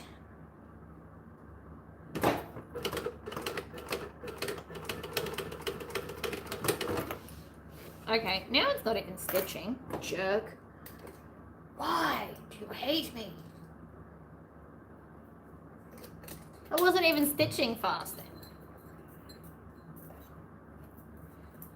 So another good way to think about it is, what's the time now? So it's 10 o'clock now, so an hour and a half earlier than now, but tomorrow. Does that help? Technically an hour and 27 minutes, but like, you get my point. So this time tomorrow, but an hour and a half earlier, is what time I'll be live tomorrow. I like 8:30. It's a good round number. It gives me time to get Jessie to school without rushing. I don't like having to rush. Although one day soon I am totally going to do another challenge again where I try and sew like X amount of bags in 12 hours.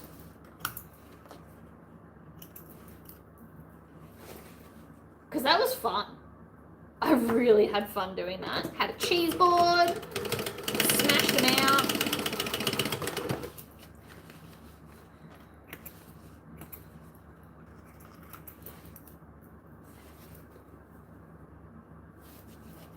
I love a good challenge. I like to challenge myself. You guys should challenge yourself. You should sew something. Sew a straight line without clips. Like I'm doing right now. Challenge number 1. And I have faith that you could do it too.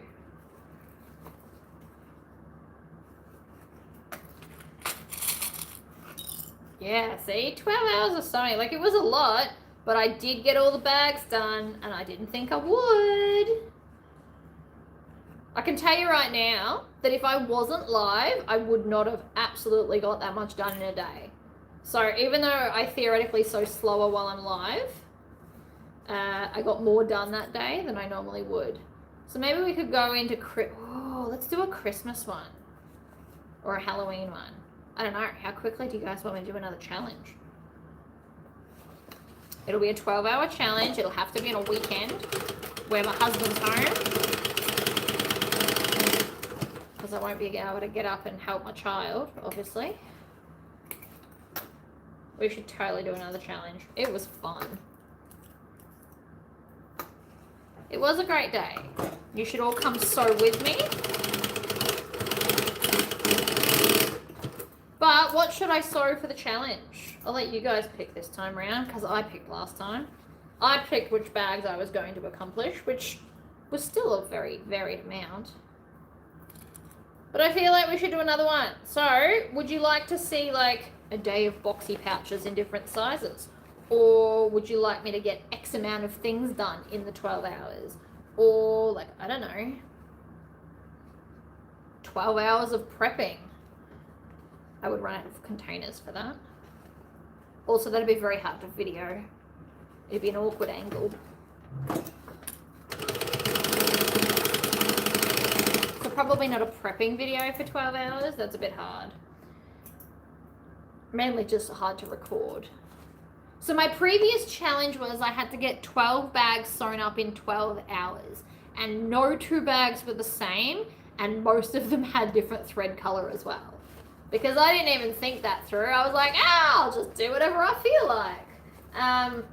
So I literally did 12 different bags in 12 hours. So I did a Vixen, I did an Empress, I did Trubiani Traveller by Sincerely Jen.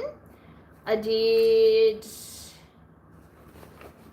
think I did an Emu by me. I did a lot of me patterns, just because I had templates and it was easy to cut out that way. Not gonna lie. I did it because it was easier.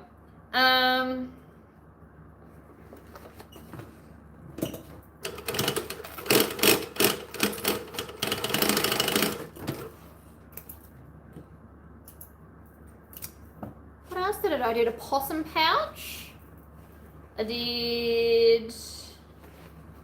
don't remember now. Temptress. I did a Temptress.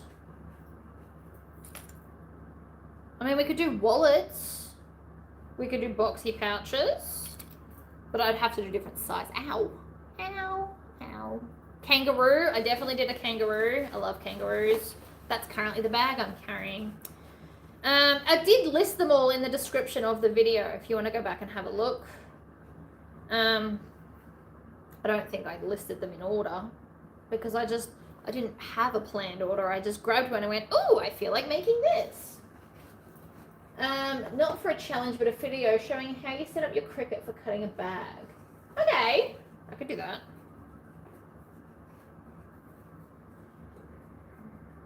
I can absolutely do that. So I use my cricket. I've actually given it a permanent home so I don't have to pull it out because I find when I have to pull something out, I don't want to use it as much because it's such a mission to pull it out, set it up, and then pack it up. And that's not who I am.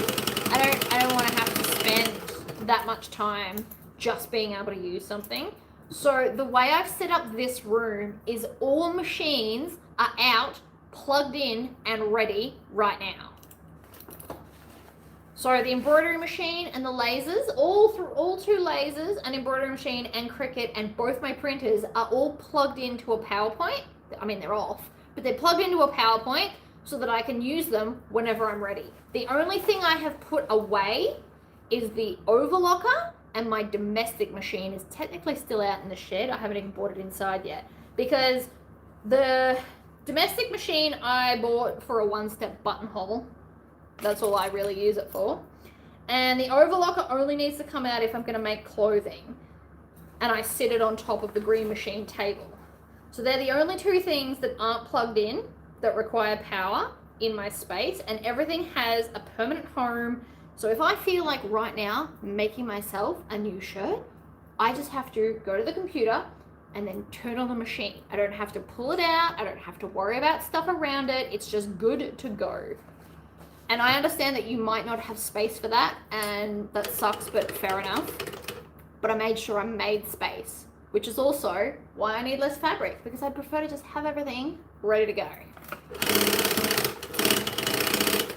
Did I end up doing a tour of my space? I don't think I have.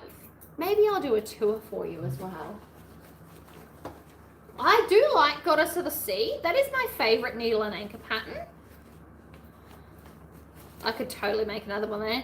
The panel is perfect size for embroidery. So maybe I'll make a Goddess of the Sea for this weekend. See, that could be another live this week. If you have them, like if you've got the space, and it's more bench space than anything. So I've got racking, like industrial racking, that now holds everything. So all the machines are set up on the racking. So everything looks way different than it did in the shed. And I'm taking up about the same space as what I was in the shed, except there's no walls enclosing me, so I don't feel blocked in. So I haven't like spread out further in this house.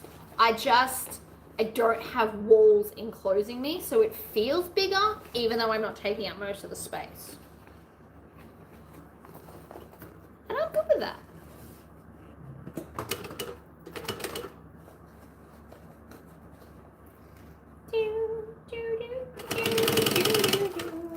See, this is nice waterproof canvas to work with too. I mean, there's no wrong answer. Whatever waterproof canvas you like, I seem to like them all. Admittedly, some of them are harder to turn through, but I'm having very little issue. I also love that it's not very fraying. I do think that even though they're goths, this would be the perfect place to put lollies in a bag. Like if you're going traveling and you want to take snacks, look, snack bag. Yes. I don't like feeling caged in. I am a free spirit, if we will. I mean, I never stick to my own schedules. I'm the worst for it. I need, you know, like famous artists, how they have a manager to tell them what they have to do? I almost need one of them because my brain just gets sidetracked way too easy.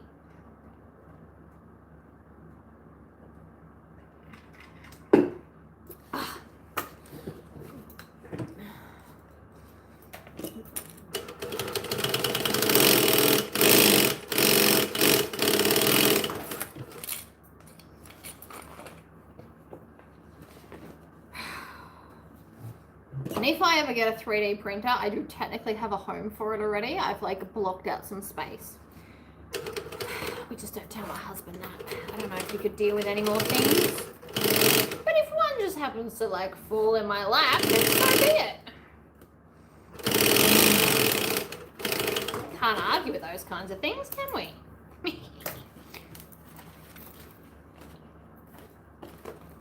Just make sure you don't put these on upside down. It wrecks everything if you do.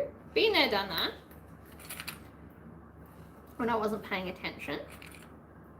But otherwise, these are really pretty easy to sew. And they're fun. I'm having fun making quick items.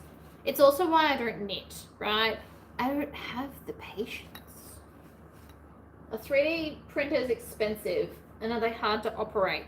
I used to have one. I don't know how long you've been following along with me, but when I lived in Puckapunyal, so that was like 4 or 5 years ago, I got one. I got a cheap one, which was probably my first mistake, but also it was when they were still relatively new and you had to do what's called leveling the bed, where if it's not dead set level, it wouldn't work. It drove me nuts. So I made enough, I sold enough of the skull bowls to pay off the machine, and then I got rid of it. I was like, no, too hard. But since then, the technology's come so far that if I got one now, it would probably work way better. And then I would print things like this. I would also print like flat back 3D things to put on bags. Like, we'd be doing some stuff like little spiders. I would 3D print little glitter spiders with the glitter plastic and then attach them to a bag that I had put an embroidered spider web on. Like, I would do some stuff. But if we're being very realistic, do I have time? I would prefer to spend money at the moment on fabrics, not another machine. So it's not today's problem. See? But each to their own. Like, I love my laser. My laser does cool stuff. I should do more cool stuff with my laser. My dingo, which is a raw edge pattern, I want to make a dingo out of laserable leatherette and then do a really cool pattern on it. It's on my list of things to get to. You know, in all my free time that I have. Hello, Angela.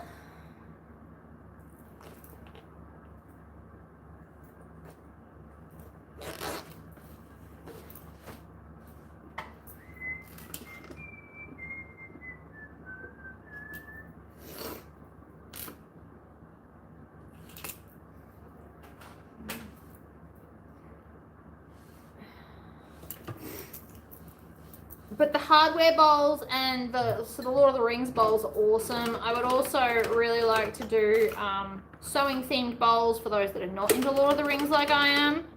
I get it. They can't all be cool. I've always loved Lord of the Rings. I read the books before the movies come out. I'm absolutely a fan. Oh, it did it again. What the? We're not friends, apparently. Are we, Pink Bobbin? No, you're not. See, but that's the other thing. Last time I did the challenge, I was inside. Works so much better. I've got aircon space. I've got natural lighting. Most of the wall in front of me is just like doors and windows. There's so much natural lighting in here, whereas the other place felt more like a cave. Which, I mean, the sewing cave would be cool, but if I was gonna live in a cave, I would have painted it dark and creepy like a cave and decorated it, and it feels a bit much, really. So in here, I haven't really decorated so much as I've just got all my stuff, but that's okay. I've decorated outside of my area with all of my plants. But no, so tonight, you know what? Tonight, once I clean up, because I've set an alarm on my phone to vacuum and tidy up the area at 5 p.m. every day.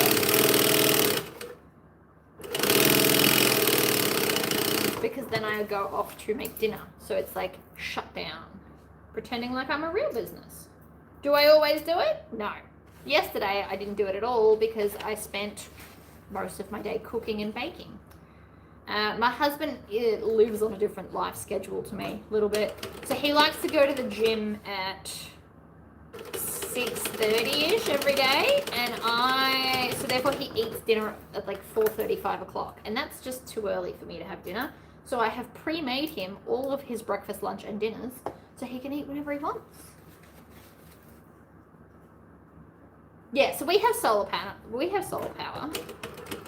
You'd be stupid not to in Queensland. It's just sunny, like all the time. Winter is 27 and sunny.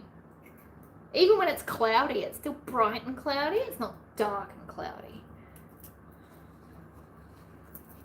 It's my kind of weather. And soon enough, I will be living in dresses, people. Dresses with bikinis underneath because it's about to be hot as crap. I've been watching you since the COVID, and you said that you had been watching YouTube videos and said to yourself, not many from Australia, so why not do it too? That was literally what I decided. I went, if they can do it, I can do it. And it's not like I was selling bags living remotely on an army base during COVID stuck inside. That's why I started doing videos. My theory was, how hard could it be? And look at me now. I'm designing patterns, videos on everything, all crafty things. Sewing is still my main one, but if I convince you to get a laser, I want to show you all the cool crap you can do with it, because I do love my laser, like a lot. I'm actually going to I've started something called the Etch Files, like the X Files, but the Etch Files, because again, I think I'm funny. So I plan on just going around the house, finding things I already own, and then laser engraving them, because I can. So this week, I did some random heart earrings I got for $2 from Kmart, and I already had them. And then I lasered them, and now they got creepy faces on them, and they make me so much more happy. I'm going to do some coasters that I've just got. I'm going to laser engrave, because this thing, technically you can put it on its side and put it up against stuff, so you can technically laser engrave furniture without deconstructing the furniture. So guess what we're going to do? I've just got to pick the right things, you know? But I fully plan on doing that because it amuses me. And therefore, why shouldn't I? You don't have to fully make stuff like I do. You can just laser it. Laser already made stuff. Like serving trays.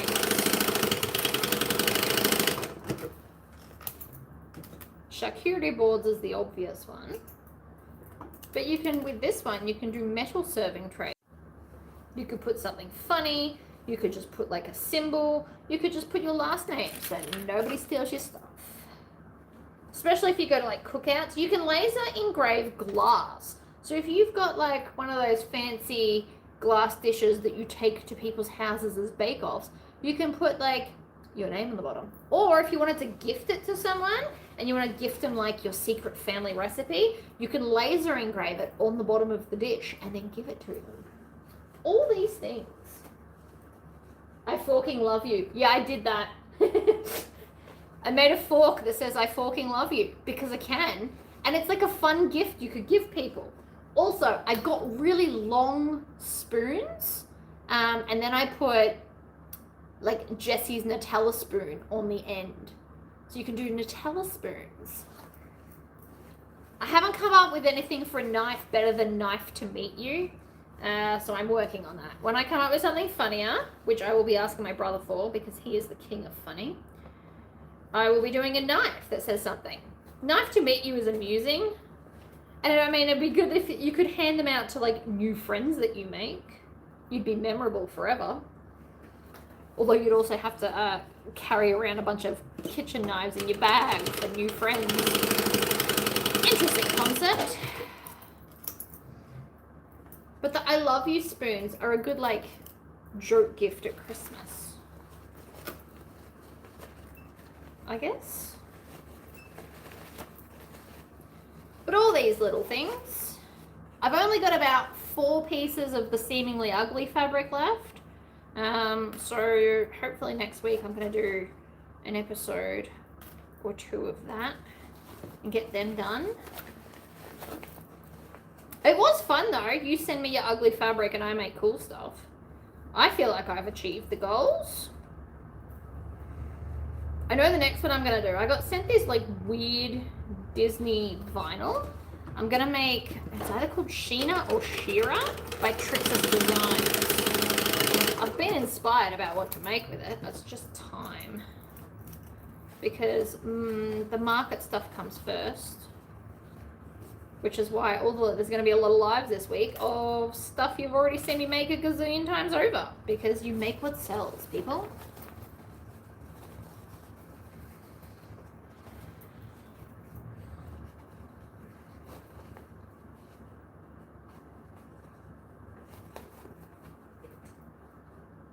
Match up the edges, pull tight, add it into the clips. 2 clips is enough. Don't let anyone tell you otherwise. I bought myself a lock lick. Oh my god, is it amazing? I love it. Love my heat press. I love that you can like set the pressure. I didn't know I loved that feature until it existed, right? The more you squish it, the flatter it gets. No matter how you cut it, we are friends. Oh, I love that. See, look at you guys. Comic geniuses. Alright, done those 2, done those 2. So in the last half hour, I've made 3 of these. And then before that, I'd only made 3. It's amazing what happens when you stop talking. So they take about 20 minutes to make. It would seem, if you focus, which I'm not great at, and that's okay too. We can't all be good at everything.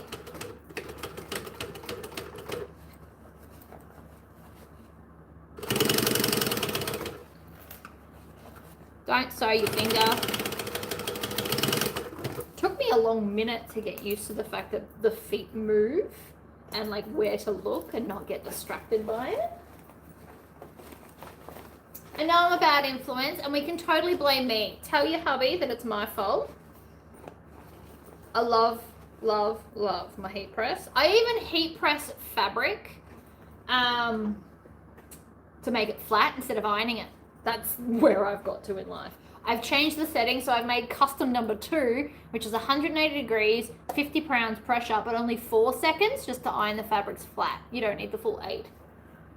Tori, what's the interior lining I'm using? So all of these are having waterproof canvas, but so far today I have used 4 different types of waterproof canvas. So this one, I'm pretty sure came from Mirzen. So it's like, it's thicker than my one that I had, but it's thinner than the ones with the coating on the back. Then I used one that had the coating on the back, and then I used one that was mine, and then I had that hot pink, which was a softer, even finer waterproof canvas. We've used a lot because I tipped my box out on the floor, and then I grabbed all the small bits, and then I made them work. And then anything that didn't work, I have here as a pile. So I've cut them out in pairs. I'm pretty sure I cut them out in pairs. 1, 2, 3. Oh yeah, there's 4. So I've got 2 more for a hot pink, and I just happen to have a random piece of waterproof canvas that was an army print. So I've cut out 1 bag, and they're gonna sit down the bottom here. And as I get to the end of things, rather than hoarding a little piece in the tub, I'm gonna cut them and have them prepped for when I wanna make more. Today on Amazon in the US, HTV Ront has the Heat Press 2 on sale. Ooh. I love Candy. I named her Candy, and my cricket's name is Nigel. I remembered his name. His name is Nigel. So I've got Candy, Nigel, Slayer, Slasher, Green Machine, Screen Machine, and I don't remember what we named my embroidery machine. It was like Betsy, I think, or Betty, or Bertha. Pretty sure it started with a B because of brother. What can I say? I'm a weird human. Next. So, again, this grass green is soft. It's lighter weight than my normal. So this is my normal, and then this is my green. But again, I'm using it up. That's having silver. The Chucky is having black. I also use tearaway stabilizer because no fun cutting around this. So tearaway it is, and that's having a black lining because they were just random little pieces of black. And then this fun bug fabric, this was from Inklings in the Kraken. And I don't have any more teal, and I didn't have any orange, so we're doing grass green as the, oh, damn it. Ow. Whacked my head. Always a fun one. Mine's called the Smurf. See? Fantastic. It's fun to name stuff. I should not swear. I'm basically just trying to match the stuff to the lining. So this is the only bright green. I don't have quite the same shade of green. Greens are really hard to come by. I own this at like an army green.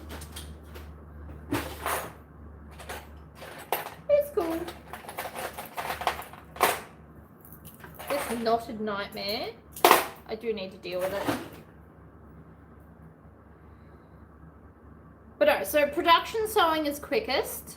So I spent the other day doing the quilting, which I didn't technically do. I made the machine do. So I set it, walked away, did something else, come back when I was ready. They only take 5 minutes, but like sometimes I'd come back in 20 when I was ready. I think I only had 2 thread breaks the entire time for the whole stack, which was lovely.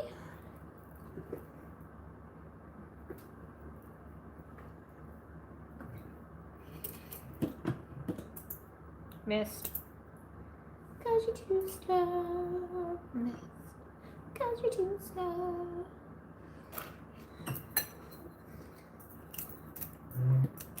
Alright. Zipper. See, again with that, that'll work out just fine. I'm not even gonna fight the laser right now. Can't be bothered.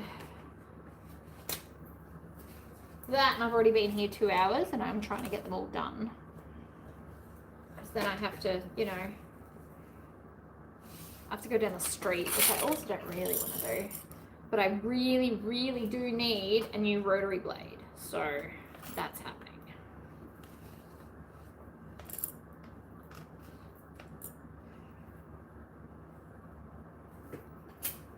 I'm not functioning very well with my rotary cutter not working. Trying to cut out bags around templates takes so much longer when your rotary cutter's not working. So I'm just gonna go buy a 2-pack of blades, and I just dropped it on the floor again. Of course I did. Don't be ridiculous.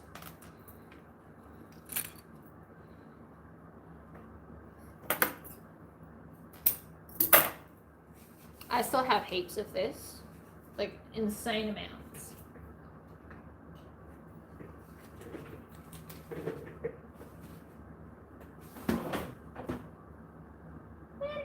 Oh, it went all the way over there. Hold on, I'm gonna get up and move stuff to get to it. How rude. So this little desk that I'm using for my laptop over here was free from Marketplace, and it's a nail tech desk on wheels. The wheels, I didn't think I'd enjoy having wheels, and I absolutely do. The drawers are all full of crap. We're not even going there. But it's fine. Okay. And over.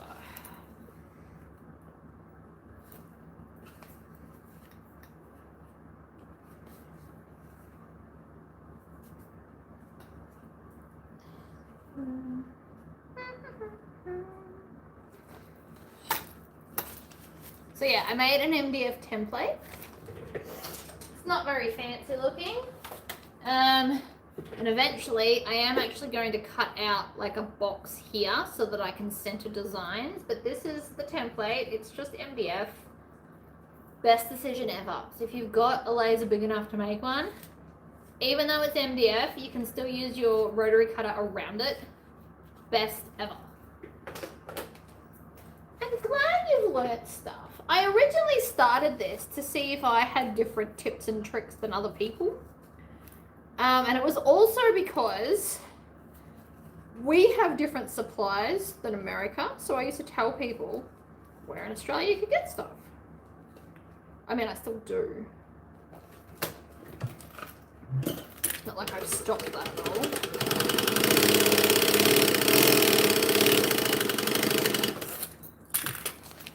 But no, I started my channel because COVID, and my theory on everything, and I know this is probably bad, but I'm like, how hard could it be? That's what makes me do all the crazy stuff I do. How hard could it be? I could do that. Tell you what, it's very rarely failed me. So my assumption is correct. How hard could it be? The answer is not very if you break it down into small, manageable pieces. Literally any job that you've got. I know that cleaning my floor is not going to be hard. I don't want to. Because I'm going to have to get down and scrub it on my hands and knees. And so I'm avoiding it. But if I break it down and do one room a day, it's only going to take me like 10 minutes. So I will clean the floor of the kitchen today, and the rest of the house can wait. I could vacuum it.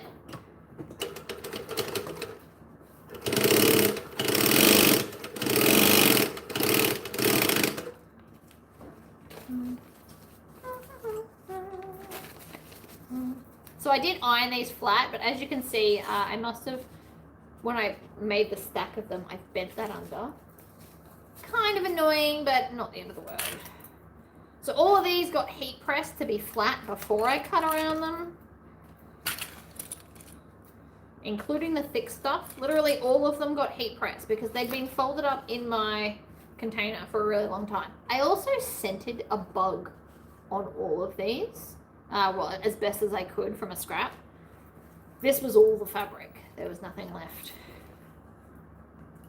But I scented the bugs as best I could with the space that I had. And I'm good with it.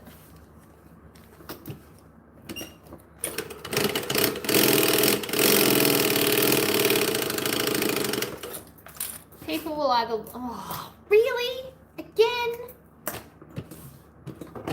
Me and bobbins are not friends. I don't understand why it hates me. I didn't even reverse that fast this time. I bet you've learnt that from me. Bobbins are the worst. Damn it. Now I have to repin it. I don't want to. Better than unpicking though. I will give you that. I hate unpicking. Oh, you know what? Actually, that probably worked out in my favor because now each of them can have one bug and one moth. I am a production sew for my job tonight, and I feel like we're doing Julie Industrials. Ooh, I love that. See, I would totally do a 12-hour stint with someone else. Anybody else want to join the 12-hour challenge? We can both, I'll just set you up on here and we can both record.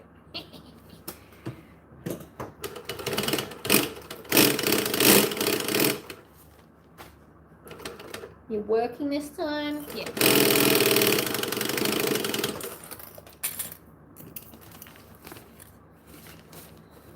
But no, I feel another challenge needs to happen. I like to push myself is why.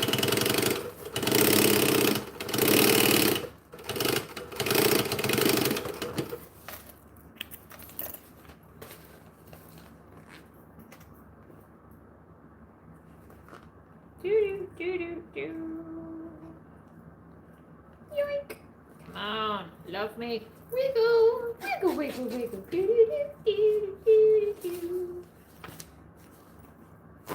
I just did that out loud, didn't I? Tori's challenge, eat your own patterns. I did that last time. I feel like we need to like either up it or do something crazy different.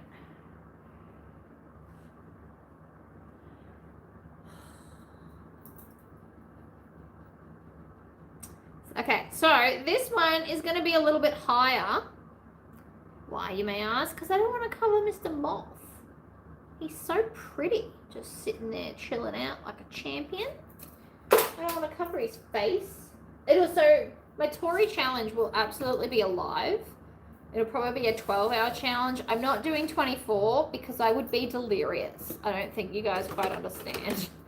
I don't do well, I mean, I'm sure it would be hilarious to watch, but I don't do well deliriously tired. So it would have to be 12 hours. Last time I don't think I even got up for a toilet break in the 12 hours. Like, I just sat here and ate cheese. Classy. A live or pre-recorded video of you getting your fabric pressed and how long, if there's any special that needs to be done for the different fabrics. Nah. So I am probably not the best role model, right? I'm going to say it straight up. I don't change my temperature to press different fabrics. This got pressed at 180 degrees for 4 seconds. The one with the rubber backing got pressed at 180 degrees for 4 seconds. Like, I don't use like a satin, therefore I don't need to change it. Like, you would probably melt silk, but I don't sew bags in silk, so it doesn't matter. So everything gets pressed at 180 degrees. Interfacing gets melted on for 8 seconds with 50 kilos of pressure, which is like 100 pounds of pressure, because it's about double. For those that need to know that. In America, I imagine, you guys use pounds, yes? If there's another one, I don't know it, so please don't ask me. I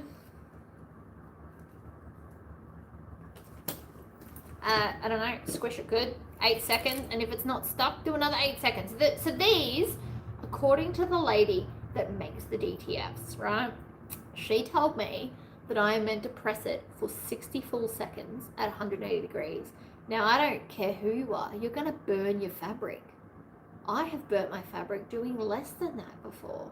So at no point am I squishing this for 60 seconds. What I will do is I will do 8 seconds, let it cool, then do another 8 seconds, and then let it go completely cold before I peel the top off. So we get 16 seconds, but in 2 8-second bouts, so that we don't overdo it and burn things. And you probably only want to do it once if you're ironing it onto vinyl, because otherwise you melt the texture out of the vinyl. I have my industrial going with you too, working on the Empress. I love Empress tote. I've never made it at 85%, but I should.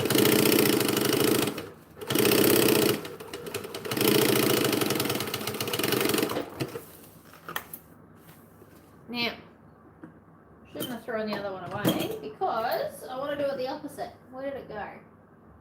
I don't know. I don't know.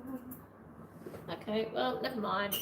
Oh wait, no, I did the moth, so we're going to do the beetle on the front this time.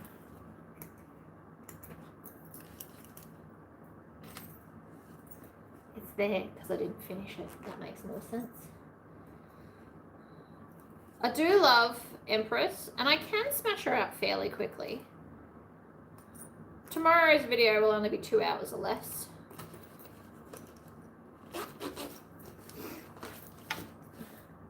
This is definitely taking longer than I hoped, but that's not the end of the world. Oh god. Brain can't deal. I make it as a set, work bag and purse with broader crossbody straps. Nice.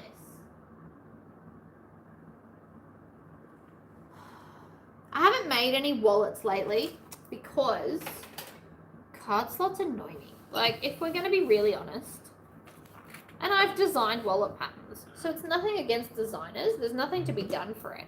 I don't really enjoy folding card slots. I don't mind it when we're doing it the vinyl way. They're fine. I have no issue with those. I just really hate folding. Even though I've got my folding thing that helps, it can also go awry quite quickly and fairly easily. So I don't really enjoy folding card slots, which is why I haven't done a video on a wallet lately, because I don't want to. And I find that my customers don't really buy wallets from me because most younger people don't even use a wallet anymore. They use their phone case and have all of their cards stored on their phone and pay wave with their phone. So they don't really have use for a wallet.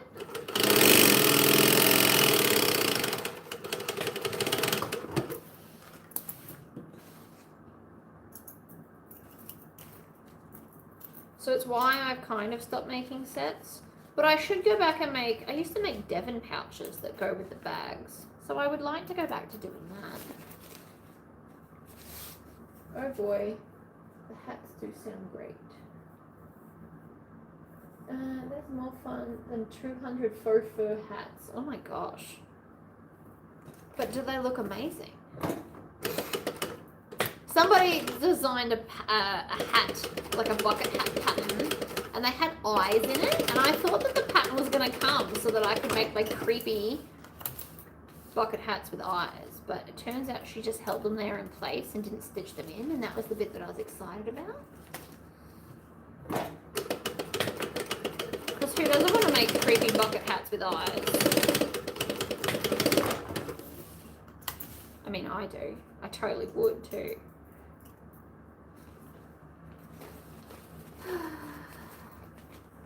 I feel like I'm getting quicker at these. Does anybody else think that, or am I just tripping?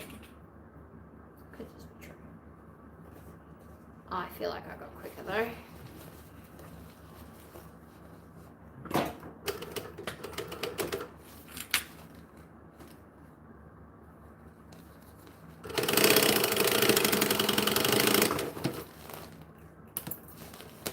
Oh, stop it.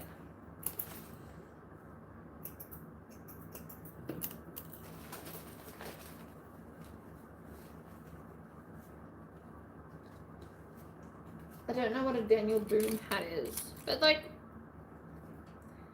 can you production sew them? Fur's always a nightmare to work with. See, that's the other thing. I want to make I need to make some more killer bunnies. I want to make the killer bunny stuffies for the market. I'm going to call them supervillain sidekicks. I do have my groove going, that I can feel. I'm getting better at this, folding these flat too. Because you just kind of got to shove the bag. Mold it to the shape that you want, not what it wants to do. Because it is fighting me. It's such as life.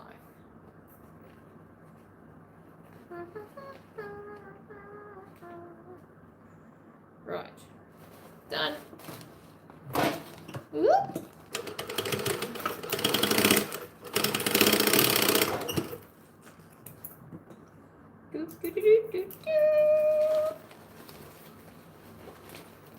How do you like your new sewing plates? I love it now. I'm a huge fan. I've set it up. I mean, so for starters, I got someone that's good with like spatial awareness to come and help me. And that definitely helped. Because this room is not just for my sewing. It also has our dining table and like a couch and music area. Like it's got, this one big room has basically been turned into different sections with how it's been set up. And I really do enjoy it. But I do love that I'm inside. It's bright. I'm not closed in at all. I get more done with it being here. So that's the other thing. I am more productive being inside because I always feel guilty being out in the shed while everybody else is inside. So that was another thing. I was feeling guilty. Like I'm not spending time with my husband and my child. And even though I'm here, they can come out and chat to me and wander away. Or I can stop what I'm doing and just wander over to see what they're up to. And I feel more connected, I suppose, is the word. So it's another reason why I'm happy inside. As much as it was cool to have my own space, it's just doesn't work. Doesn't work for my current lifestyle.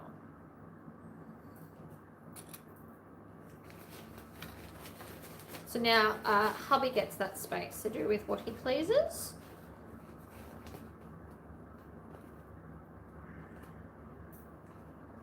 I'm not sure if he's going to use it as a storage room or if he wants to turn it into a personalized gym or what. I don't know. It's not up to me.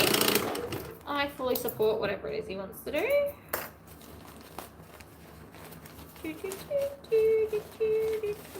Why is that song in my head? Stop it.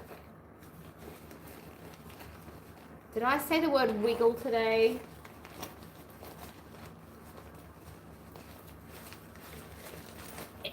It depends on your situation. Do you want to be separate so that you can be left alone? Or do you want to still be able to like easily pop in and chat midway through doing stuff? That was my whole issue. Like in the morning I would like, oh good, I'm off to work, la la la la. And then I'd come inside after the video and then I'm like, oh, all these things to do. And then it just feels like more of a mission to have to go outside to do stuff. Whereas now I can put chicken in the oven and then come out here and prep something and it's 15 steps to check on the chicken, where as opposed to outside where it's in a separate building and what if the house burns down? And obviously that's not going to happen. But everyone that has that happen to them says it's going to happen, and then it does. So I mean, I personally am able to multitask better inside. Maybe that's what it is. I like multitasking, so I can do some cooking and prep things, and I can have the embroidery machine going. It would be going right now, except that I'm live and it's noisy. It's the only reason I don't currently have it on. There's another one. Another one bites the dust.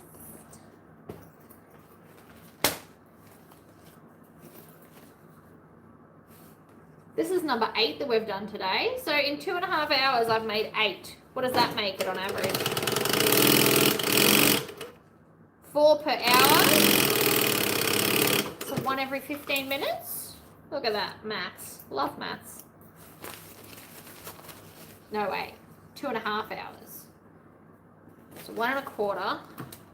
2.5 hours, 1.25 divided by 4. I don't know, what's that, like 18 minutes each? We could call it 20 to be safe. Still, not bad. It's not that I get distracted. They need to be done no matter what. But what I can do is put on a load of washing and then walk. So the laundry is like the next room right there. Not there, that's my room. But like the laundry is like just there. So I can go in, put on a load of washing, and then come out here until it's ready to be put in the dryer. Then I can put it in the dryer, put the aircon on so I don't make everything muggy, and then come back here. So I can, instead of having to dedicate a full, like solid 2 hours to be in the sewing room to get stuff done, I can kind of flit between things because it's inside. So I can start cutting and then go, okay, I'm going to stop and I'm going to have lunch and then I'm going to come back and then I'm going to stop and I'm going to put on laundry and then I'm going to come back because it's just less far. And that works for me. That's how my brain likes to do stuff. I don't want to dedicate 12 hours to cleaning my house. It feels like a terrible idea. Like yesterday, I spent from about 11 till 4 cooking. But I had my laptop so I could watch movies, so it was less bad. But like I was exhausted after that. I don't want to do one thing for that long. It's mentally draining. You're welcome. I'm glad that but that's only if your brain works like mine. If you want to be able to dedicate 2 hours without being distracted by your housework, you're better off to move. It depends on how your brain works as to which idea is the most feasible. I can't answer that because I don't know. I like to be able to do this and then quickly stop and do something else and then come back to this. Whereas when it's in a different room, it's a whole different mission to walk in and out in the heat or the rain or whatever. Like summertime here, it rains a lot, so I'm going to get wet going in and out. And so then I know me, and it happened last year, I just won't bother. I just won't go out there. I'm like, oh, it's raining. I don't want to get wet. Just stay inside. And then I do nothing. So for me personally, it works better to be here. It took 3 years to convince my husband to let me do it. But I'm already more productive. Like, absolutely. So yesterday, in between my hours and hours of like meal prepping, I also managed to get a 73-minute embroidery design with 27 color changes completed because like I put something in and then it's going to take 8 minutes to cook. So I had 8 minutes. I come out, I did like 1 or 2 color changes and then I went back and then put more in. So I still, like I know it doesn't sound like much. I got 1 embroidery design, but 73-minute embroidery design, which is a very big deal.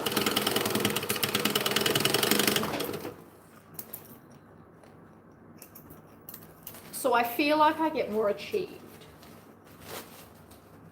Well, that's another thing. I'm trying to get at least 3 videos a week.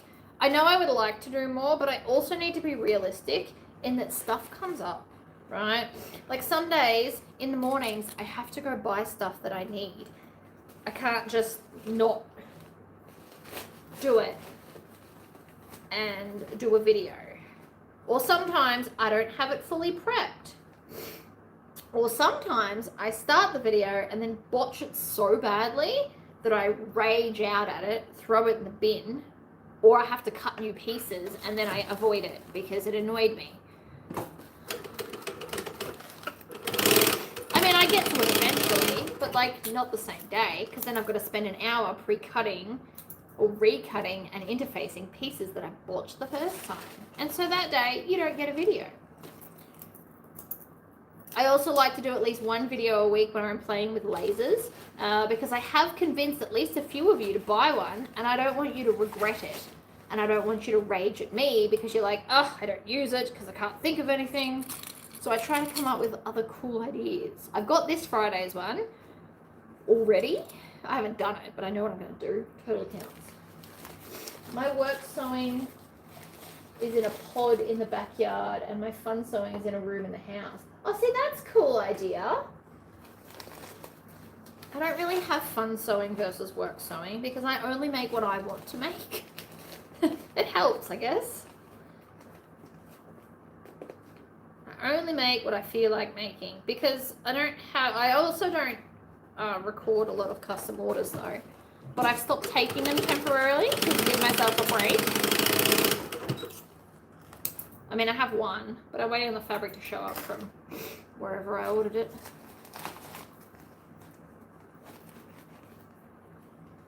Yeah, I like multitasking. I like being inside, and it's going to stop me having to go out in the heat, out in the rain, past snakes. Snakes was a big one for me, really. Like, if I see a snake outside over near my shed, I'm just not going out there. Which means, again, unproductive. But if I stay inside, I don't notice the snakes. They don't need to die or anything. They just don't need to come near me. I don't like wild snakes. We're not friends. And I don't want them to come near me. So if I can't see them, then they don't exist. And that is how I'm living my life. Ignorance is bliss. But by staying inside, I don't chance running into them.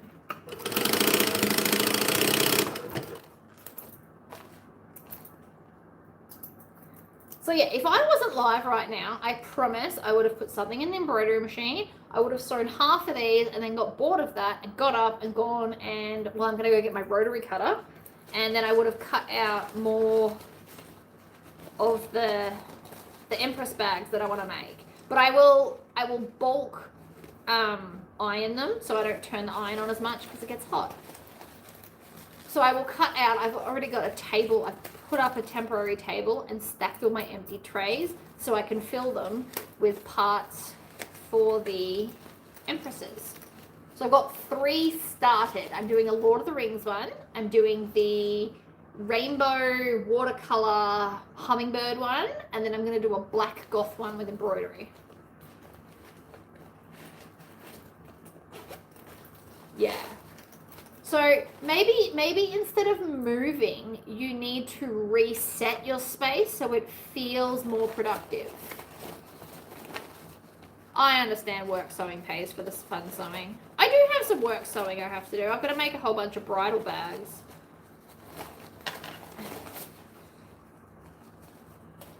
These are technically work sewing because I needed more things that were under $50 in my market stall to encourage people to purchase something from me that isn't just a bracelet.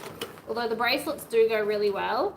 And if I could figure out a way to do a live where you guys buy bracelets, I would absolutely do that because I love laser engraving. Jewelry, specifically. I love the jewelry.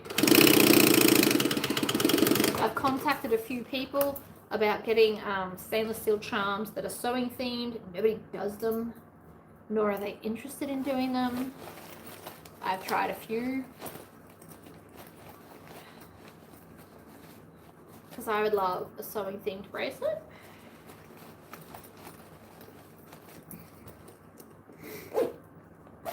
Boom! Another one done.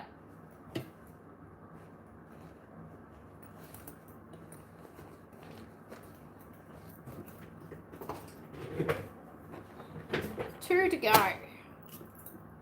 Love that for me. Do. Another one back to death. Whoopsies. Get your butt back in there.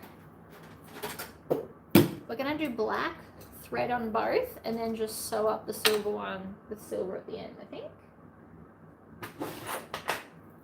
I can show you the, hold on, let me show you.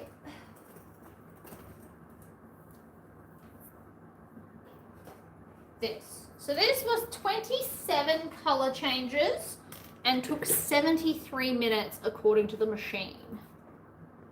But doesn't she look fantastic, right? That is an 8x8 hoop. This is on an Empress. I'm going to, instead of doing all the crossbars, I think I'm going to just do like the little attachment parts like in the original. But is that not epic, right? But 27 color changes. And let's be honest, I didn't pick the exact colors. I picked what I had because I have a stash of colors and I am determined to work through them. I still, like, when it said orange, I just did as close an orange as I had. But I think it came out beautiful. I do think that this bag won't last very long. I also need to start putting all of my stuff on my website again so that people can purchase them that aren't at a market. It's on my list of things to get to. So things like that, I want to do like good embroidery like that. Not that there's necessarily a bad embroidery, but like it does look epic. And I like it. Is that your design or did you purchase it? Oh, I can't digitize. That is from Urban Threads.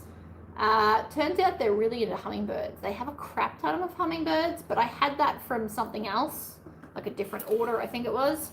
But if you type in hummingbird, it'll come up. And there'll be other ones that are just as fabulous. But that is to match that purple hummingbird lining fabric that I had. Where did the black go?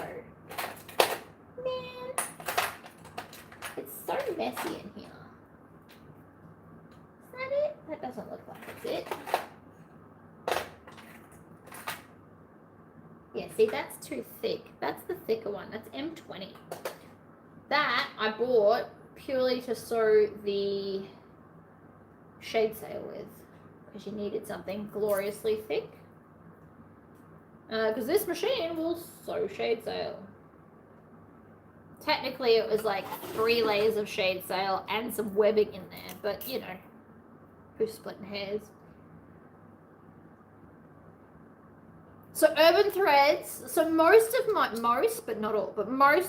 designs that I put on bags come from Urban Threads, String Theory Fabric Art.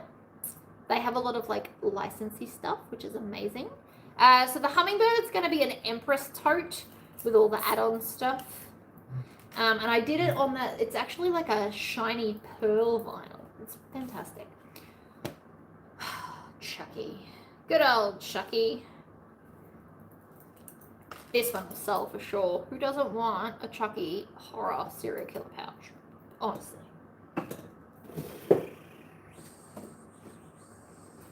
We're going to go with red and gunmetal because that just feels right.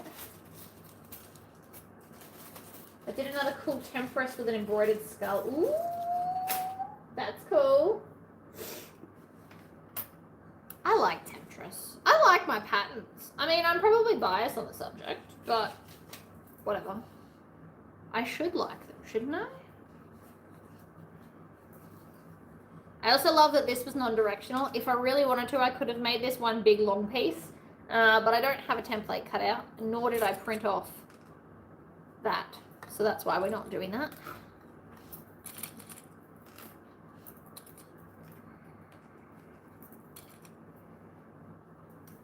Yeah, so they're the 2 main places I get all of my embroidery from. Urban Threads and String Theory Fabric Art. I got all of my Lord of the Rings inspired stuff from String Theory Fabric Art, and I get most of my skulls from Urban Threads. Now there are, of course, a few exceptions to that. The Chucky material is so cool. It is. I have more. This was like an off-cutty bit. Because again, I only use fabric from my random off-cut stash. I will need to cut into some like nicer pieces to do a few more horror ones. But it's not today's problem.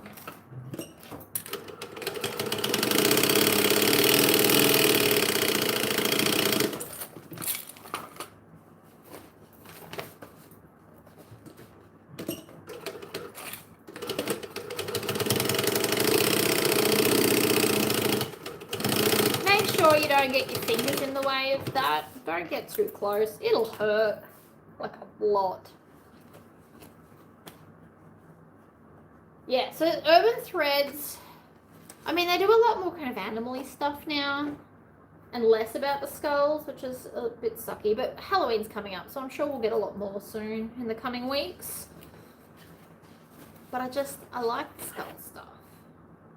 A lot of it looks really nice on bags. I've also got a rule that I have to use all embroidery designs twice. but I also never make the same bag twice. So it's basically pushing my own boundary. I'm cool with it. It's good to push boundaries. It's good to have rules. Some of the designs, like I try to only buy them when they're on sale, but that can't always be helped, especially when I need like something specific.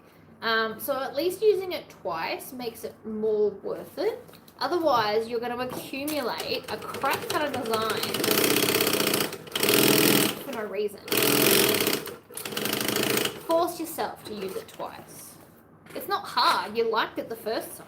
Unless it's a custom order, I feel like that's a bit different.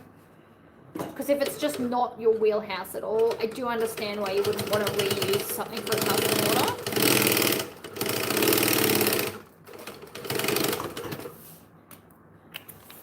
I actually got sent my logo as a giant embroidery design, and I would love to put it on a hoodie. It's on my list of things to get to. Spotlight has some Halloween fabrics. Yes, well, I am avoiding such things, let's be honest. I need to use up the fabric I've got. And I really want to buy the Bloody Bunch embroidery, the fabric design that I found. It works out to $16 a meter, but you can buy it in half-meter pieces. So, you know, there's that. Another tab. So, love these. They don't cost very much to make in total. So these are cheaper than doing a metal tab, especially for a boxy pouch. I'd be more inclined to use like the fancy metal ones on like a bag rather than just these. So this is a great cheap alternative while still being able to brand your bags so that people know where they got them.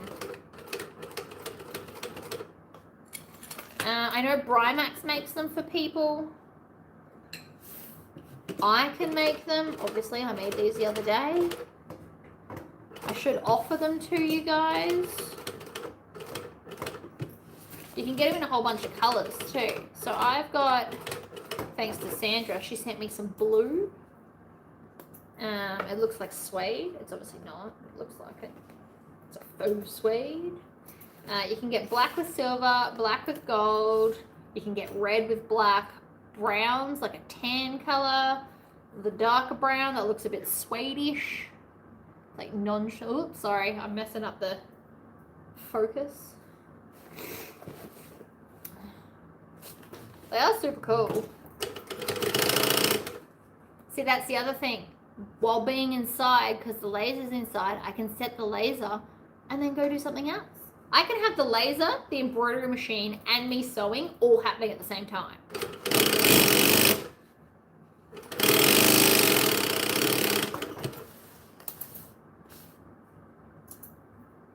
It just makes sense to be here.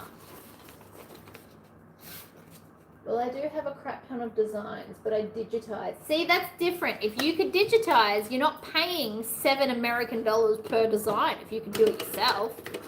I would love to be able to digitize. I just want creepy, spooky skulls. Like a skull cat would be cool, where it's like half cat and then like its skull showing through. Stuff like that would be amazing, and I could totally see me using that. You can't find it though. And when you go to a designer and say, hey, I want this, they also expect you to have like a digital version, and I can't draw either. So it is why I don't digitize. I don't have all the necessary skills. Nor do I believe I have time to learn how to draw. It's a big skill I'm missing there. Digitizing is a fantastic skill to have. But it also makes sense why you've got so many designs, because you can do it yourself. Depending on how many hours it takes, though, it might still be worth having the rule of 2 uses. From what I remember of digitizing, it's not exactly a quick 5-minute job. Unless you have some fantastic software.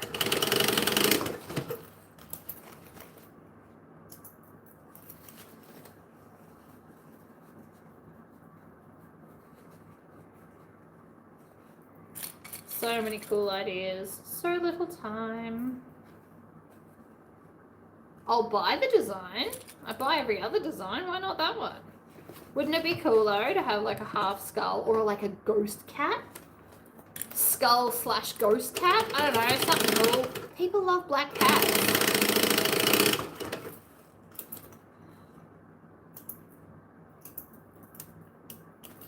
Anyway. All the things, ladies and gentlemen. All the things. Also, I had to draw the center point on the back, so it's helping me line up the center here a lot quicker too. How's mum? Yeah, she's good. Spoke to her the other day. Same old, same old.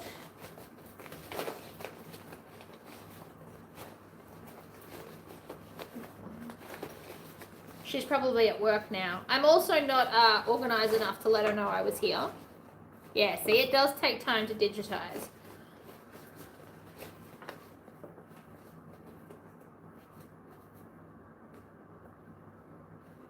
I would learn if I had spare time, but between all the extra hobbies and all the sewing and the videos and the markets, I just don't think I've got any extra time at the moment. Oh, I just ran out of bobbin. Good timing. Didn't I do a black bobbin before? I swear I did. Oh no, it was the silver bobbin I did. Okay, that makes more sense.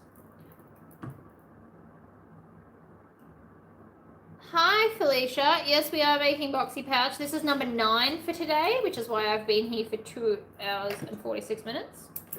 And they're all different colours because I refuse to just sew one colour for everything. It's not who I am. I mean, I could batch cut them where you use the same colour thread, but we all know I'm not going to do that either. I am who I am. Drink.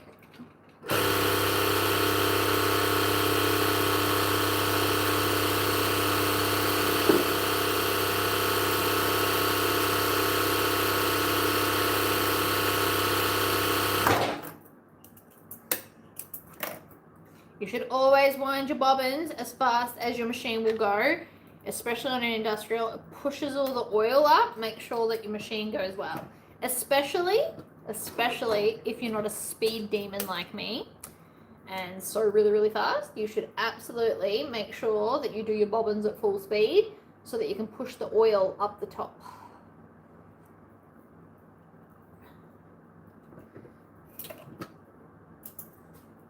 You'll thank me, I promise. Not to mention it's fun. You know, there's that.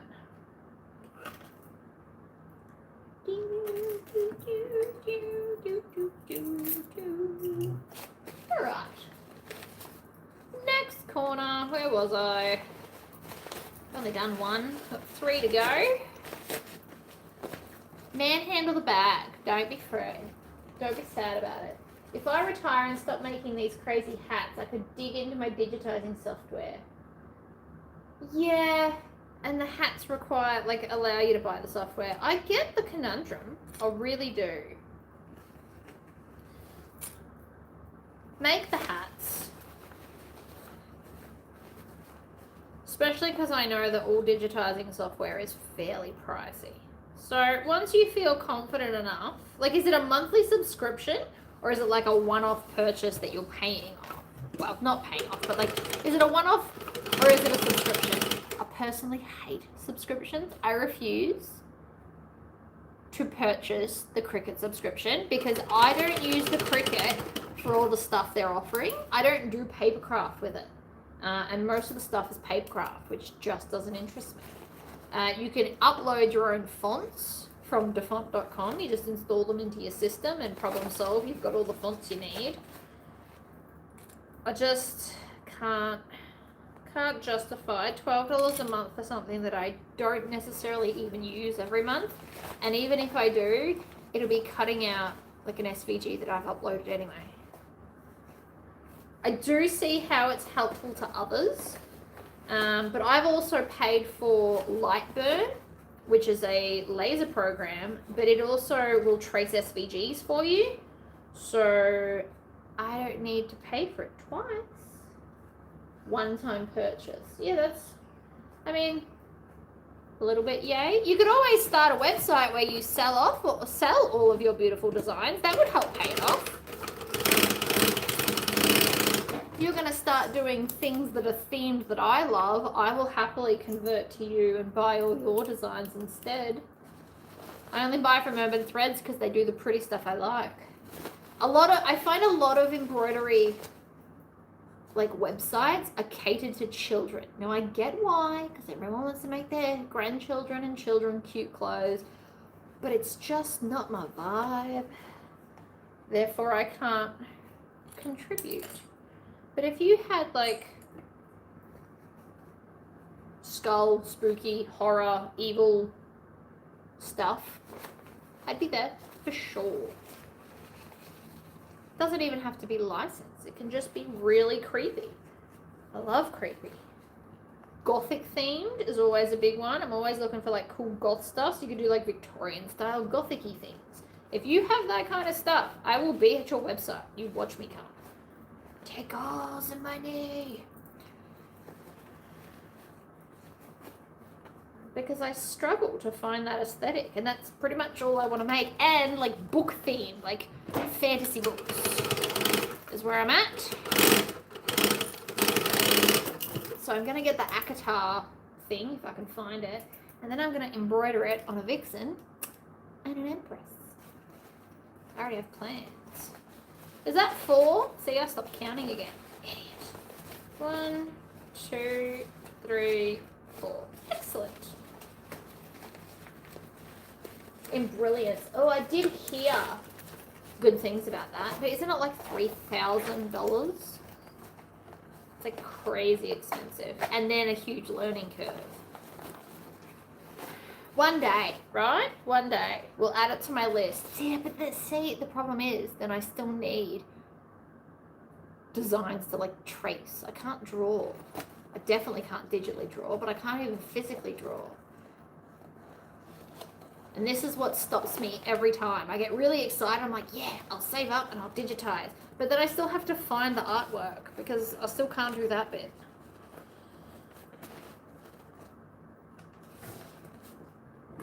Tis a problem. Do you know if you just put your finger in the hole and pull tight, it'll fold itself. And then you use your other hand to kind of guide it so it's level. So easy.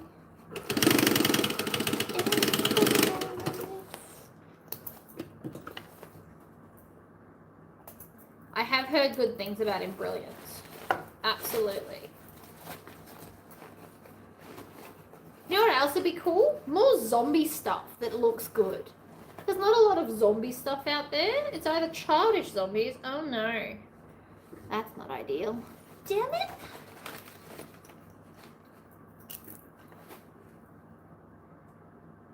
I'm always looking for like good looking zombies.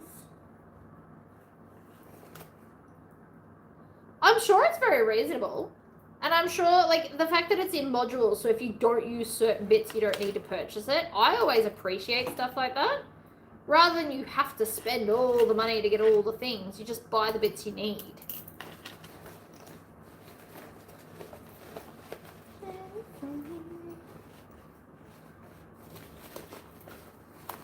But I still need to learn how to do it.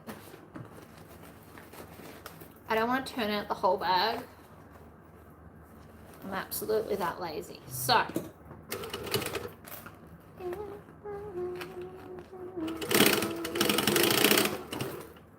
oh, don't even. Bobbin just went again. Did you see that? I saw that. Jerk. Went fluffy and everything.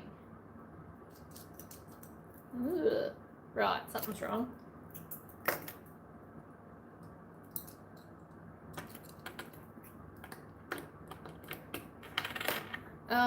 Wrecked the whole bobbin. Damn it.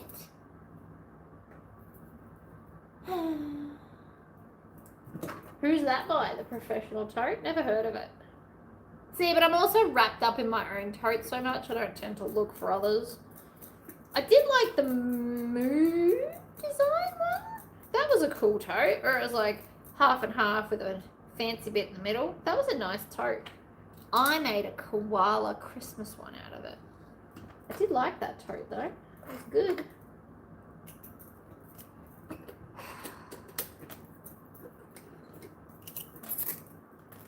See, we all make mistakes, people. It's fine. Trim those tails. Oh, has it? Of course it has. Of course something I like has been discontinued. Why wouldn't it?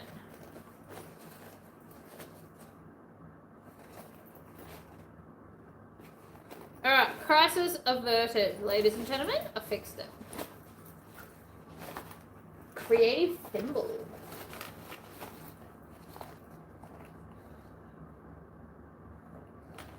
I really want to make a laptop case, like a goth laptop case. I just haven't decided what to put on it yet.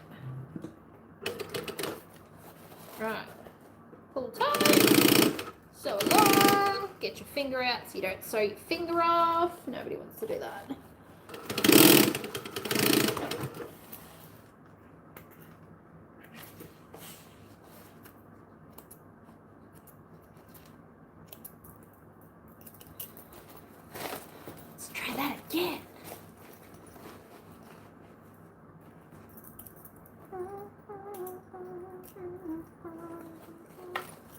Oh yeah, that's the stuff. Ta-da! One to go. Which again, scrap. I've been commissioned to make it because my friends were not able to purchase the pattern in the UK. How odd. I love Empress. I love the shape. I've seen recently, someone bought it, I think it was Deja Designs, has got a similar shaped tote to Empress, but theirs has like solid handles, like the frames or whatever, which I thought was pretty cool. Where did I put the silver?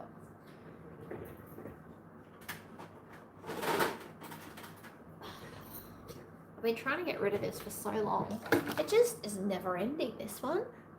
It's a little bit thinner. It's probably a Tex 45 or an M60. And the spool just goes on forever. I've had it for years. It's still not gone.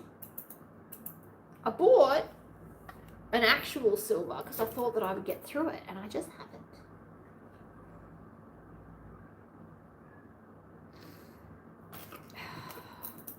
I really need to be more in touch with what's fashionable as far as bags go. It's a work in progress.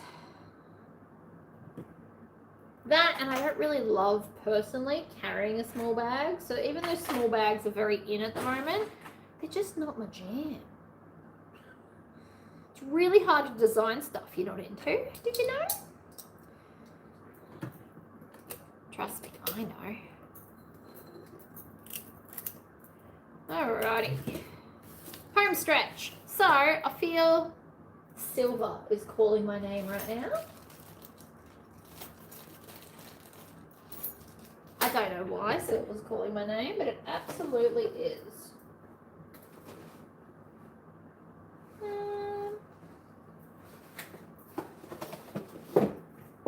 Oh yeah. Use up some white. I make the add-on more often than not, but I sometimes put the accent on the front of the Empress because it's all interchangeable. That's why it's an add-on. Like Empress Tote Original is amazing in itself. I really like the strappy look of the add-ons, but sometimes you just want that accent right in the middle. You just do. And you can swap and change them. You could do the accent and the normal things and then the recess zipper. And then you could exclude the drink bottle holder if you want.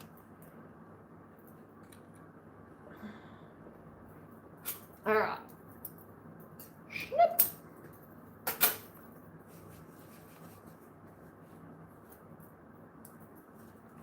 Make what you like is my theory. I absolutely do. So this is also probably a life problem for me. But I don't make the Empress tote the same every time I make it, and all my bags are one-off. So like if I made an Empress in this fabric, I'd probably never make it again. Like you get one and done. So all my bags are very unique, and it's not for like exclusive one-off bag purposes. It's because I don't want to repeat myself.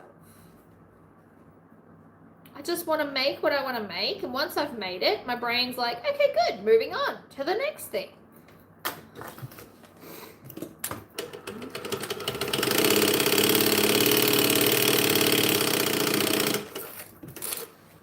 Probably makes me insane. It's okay. At least I'm aware of it.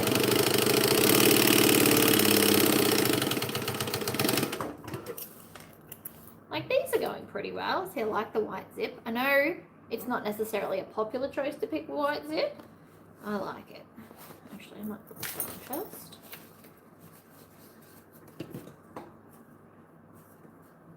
When I need to see what horror DTFs I've got. When I take a horror Empress, it sells within like half an hour.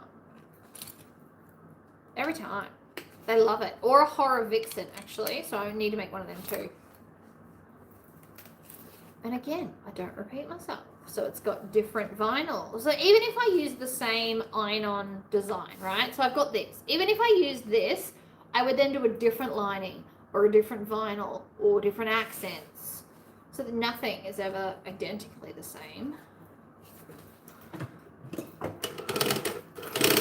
But also, because when they're sitting there, people can pick which one they prefer.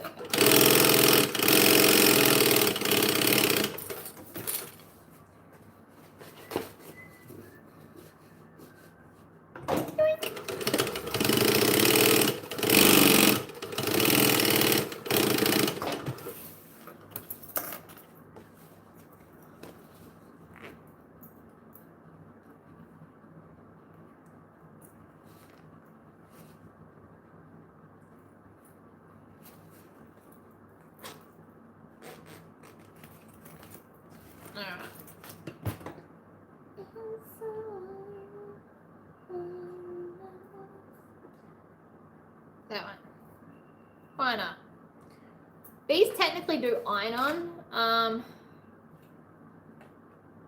I have the HTV mini press over there, but I can't reach it from where I currently am because all this is in the way.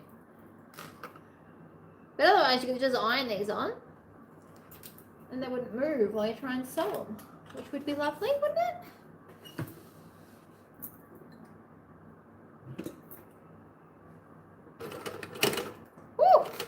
Too fast. I really have issues going slow. I know it. It's alright.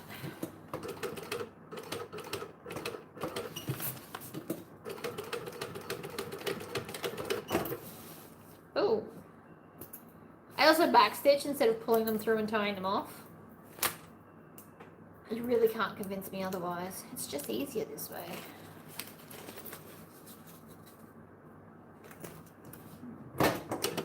But I do enjoy waterproof canvas lining more than cotton lining on this machine. For anybody that needs to know that. Oh, my brain just thought of another cool bag I'm going to make. Another Empress specifically. Although I could do it in Empress and Vixen, and then they could pick if they want a big bag or a small bag. And then technically that's still production, just in different shapes.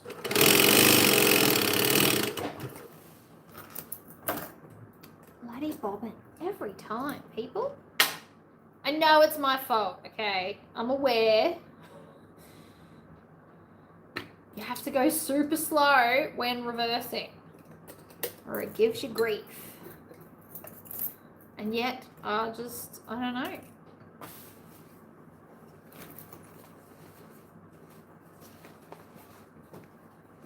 All the layers.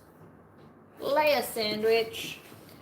So I don't know if you guys make your boxy pouches this way, or if you sew all the different layers individually, but this way's quicker.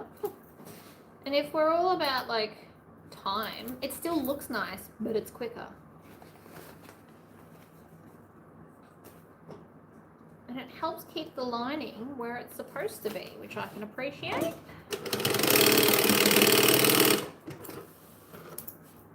Surprised I didn't wreck the back stitching then.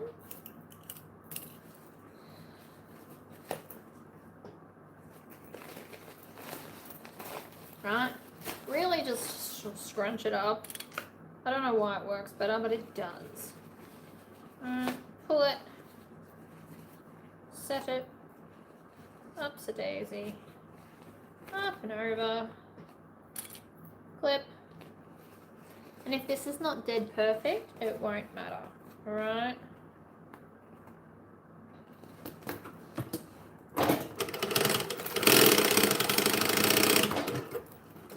Another bag that sells really, really well for me is the small Tribbiani Traveller as a handbag.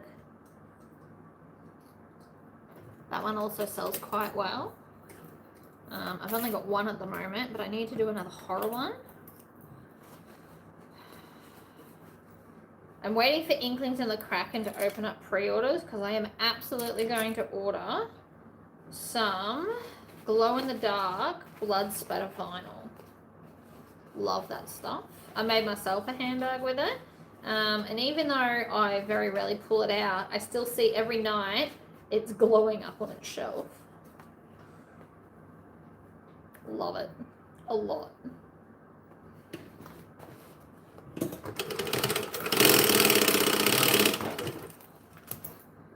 Home stretch.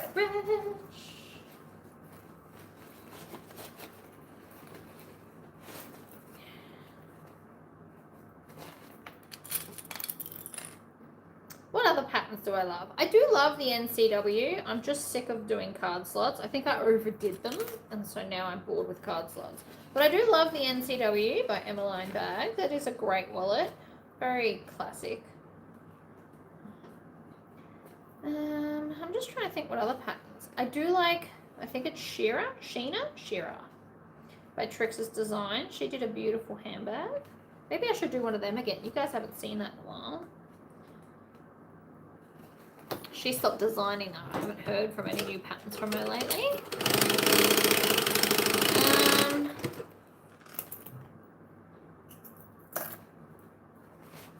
What other designs do I love?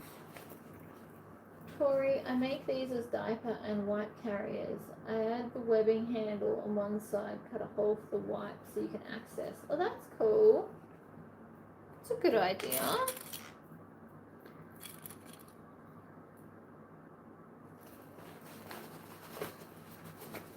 You'd need a very specific size for that though, wouldn't you?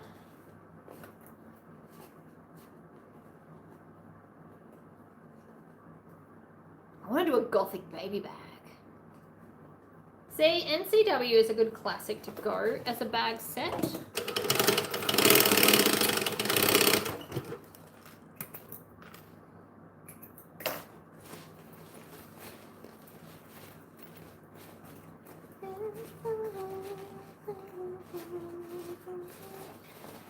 Pretty sure I got all the ends.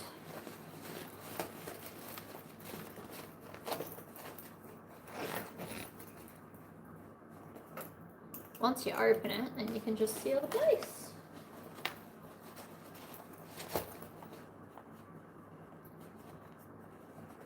Wet white bags is probably a good plan. I don't have a lot of people that have babies as my current demographic though. I mean, I might if I did it. I'm sure everybody would come to me to get awesome custom baby bags done.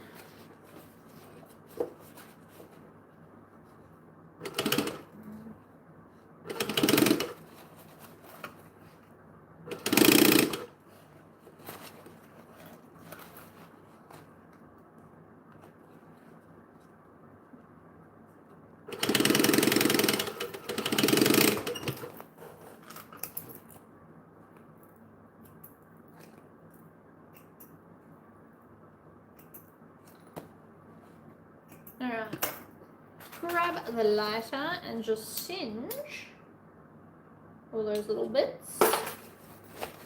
And done. So that is, see, I reckon this one will sell pretty fast. This is a horror one. I'll be the first 2 to go. I know that. But hopefully they'll still go well. Look at that. Beautiful. I didn't even have to crush that. And that one's sitting lovely. So anyway, that's 10 bags. It'll take me 3 hours and 10 minutes for 10 bags. What does that average out as? I wanted to see what it would average. That's why I cut an even 10. I need a calculator for that. My brain's not functioning enough to do that maths. 3 hours and 10 minutes divided by 10. Yeah, see, baby shower gifts. Hi Tori, would you ever consider designing a duffel bag that folds open with an attached garment bag? Oh, didn't someone recently do that? My issue with that is you need those zippers that like separates. You need like jacket zippers. And that gets real pricey real quick. It would be cool though. I would do it. I feel like maybe Sophisticated Crafts did it maybe? I don't know. Double check. Maybe I'm tripping. If it hasn't been done already, yeah, I could probably do it. But otherwise, maybe I could do the video of it for you. Also an option. 19 minutes a bag. Thank you. That is very considerate of you to do the maths for me. I was going to do it when I got off here. But no, I think they come out great. So I'm going to sell them for 25 and hopefully they sell. Which is just a cheaper item because all my handbags are like $100. Well, not all. Possum pouches are cheaper. It's because they don't take as much. Anyway, I'm hopefully getting a usually calculator. Love it. Good job. I was going to use my calculator too, but my calculator's in my phone and my phone is currently recording for us. So, you know, all the things. I reckon I'll sell at least one astrology one as well. But even if I only sell 5, that's still $100 I didn't have at the start of the day, right? We need to look at it. I don't expect to sell all of them, but people like options. Nobody just wants to buy the last one because they feel like they didn't get options. So I've made options. I've still got to make a few more, so I haven't got 20 yet. I'm working on it. And the rest will all be like Skulls Horror. I'll dip into my actual stash. Oh, I might even do a supernatural themed one. Anyway, I can also in the future do plain colored ones and then put like a small embroidery on the back because you would fit, I mean, it would take up the whole vertical space, but you would fit a 4x4 design on there if you wanted to. So I could do them in plain colors and then do a little embroidered whatever. Yeah, nobody wants to eat the last piece of food unless you watch everybody else instantaneously grab at it because you always think the last one's defective. So hopefully I'll sell, 10 would be amazing. That's $200. I'm not, oh, 250. Oh my God, I can't maths. Whatever. No, it was 200. 25, 4 25s is 100. Anyway, doesn't matter. My point is, even if I sell a few, I'll be a happy, happy woman. Because I have heard, now that I've started them, I have had a few people tell me that they don't have any luck selling them. So we'll have to see. And worst case scenario is I have to clearance them and never make them again. But I'm hoping that they're all going to work out. And like I said, specific designs will sell. I do think, however, that I'll sell one of the lolly themed ones. I don't know why, I just have an inkling. So next Monday, I will do a live then and let you all know how it went, what sold, just in case you were thinking about doing markets. And tomorrow I'll set it up, but tomorrow we're going to do a live. We'll be sewing Empress at 8:30 my time. I'll have it pre-scheduled so you guys can work it all out. But it's about 3 hours earlier than now, if you want to like schedule it in. So we're going to make an Empress tomorrow. I don't know if it'll be the beautiful hummingbird or if it'll be a goth one or Lord of the Rings. I haven't decided yet. We'll see. There you go. Tyler convertible duffel. It does exist. I'll see you all tomorrow. I'm sure you'll all pop in. Yeah. Happy days. Bye, guys.